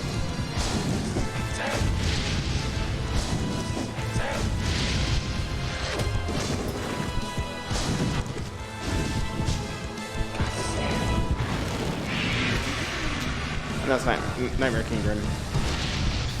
That boss took me like 3 days of attempts whenever it first came out, and I could not beat him.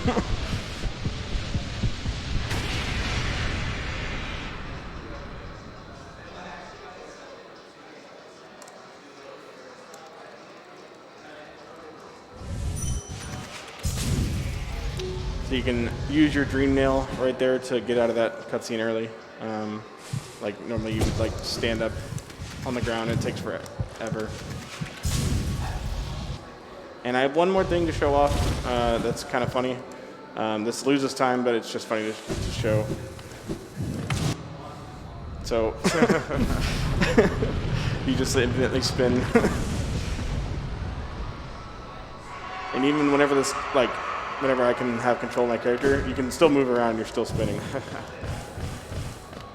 Just thought it was funny.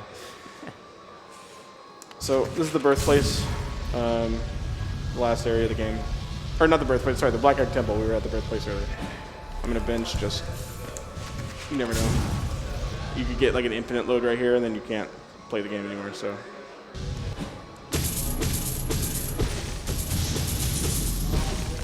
And like I said earlier, Nightmare King Grim is kind of considered the final boss. Like if I kill Nightmare King Grim and I'm on like world record pace, like, it's a pretty good chance you're gonna get it.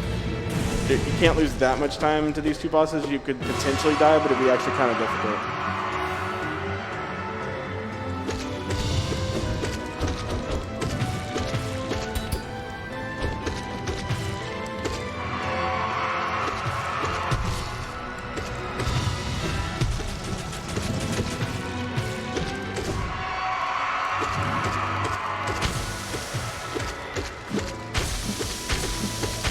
Fight's basically over. I'm pretty sure he's going to scream right here. Yep. So, because we have Void Heart, Hornet comes in here and kind of like hold him in place so we can dream nail him and go into his dreams. You can potentially just attack him right there, and if you hit him 4 times, Hornet will like fall down, and then you just do the fight like normal and get the bad ending. That one gets like a slight variation on the bad ending. But when you come to his dreams, you fight the Radiance, who is the sun. And she's what's causing all the infection. But when you have Flugnest, you can do this.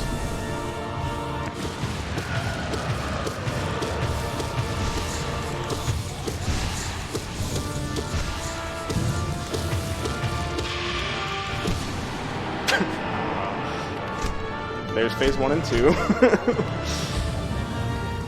So if you're looking for the big epic fight at the end of the run, this is not it.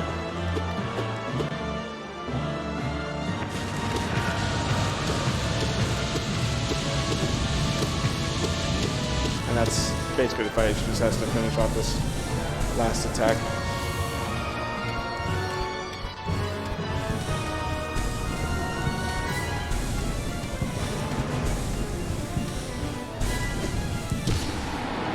And there you go.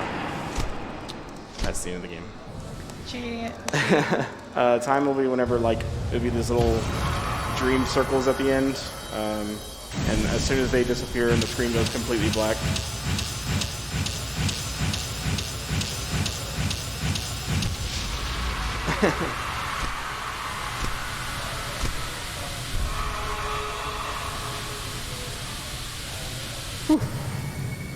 and time. Nice. All right. GG. Thank you. Oh, I skipped the cutscene. Whatever. Thank you.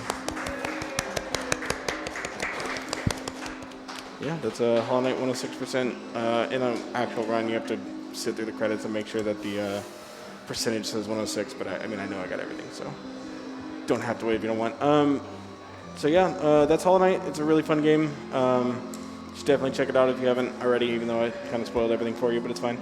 There's a lot more to the game on the more current DLCs that are all free. The game's 15% or $15 base, and all 4 DLCs are all free.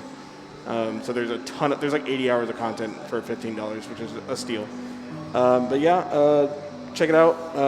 Come watch me on twitch.tv/visualstv. Join the Discord, hang out with the homies, including the one that saved my run today by telling me I missed a crow. But yeah, thank you guys so much.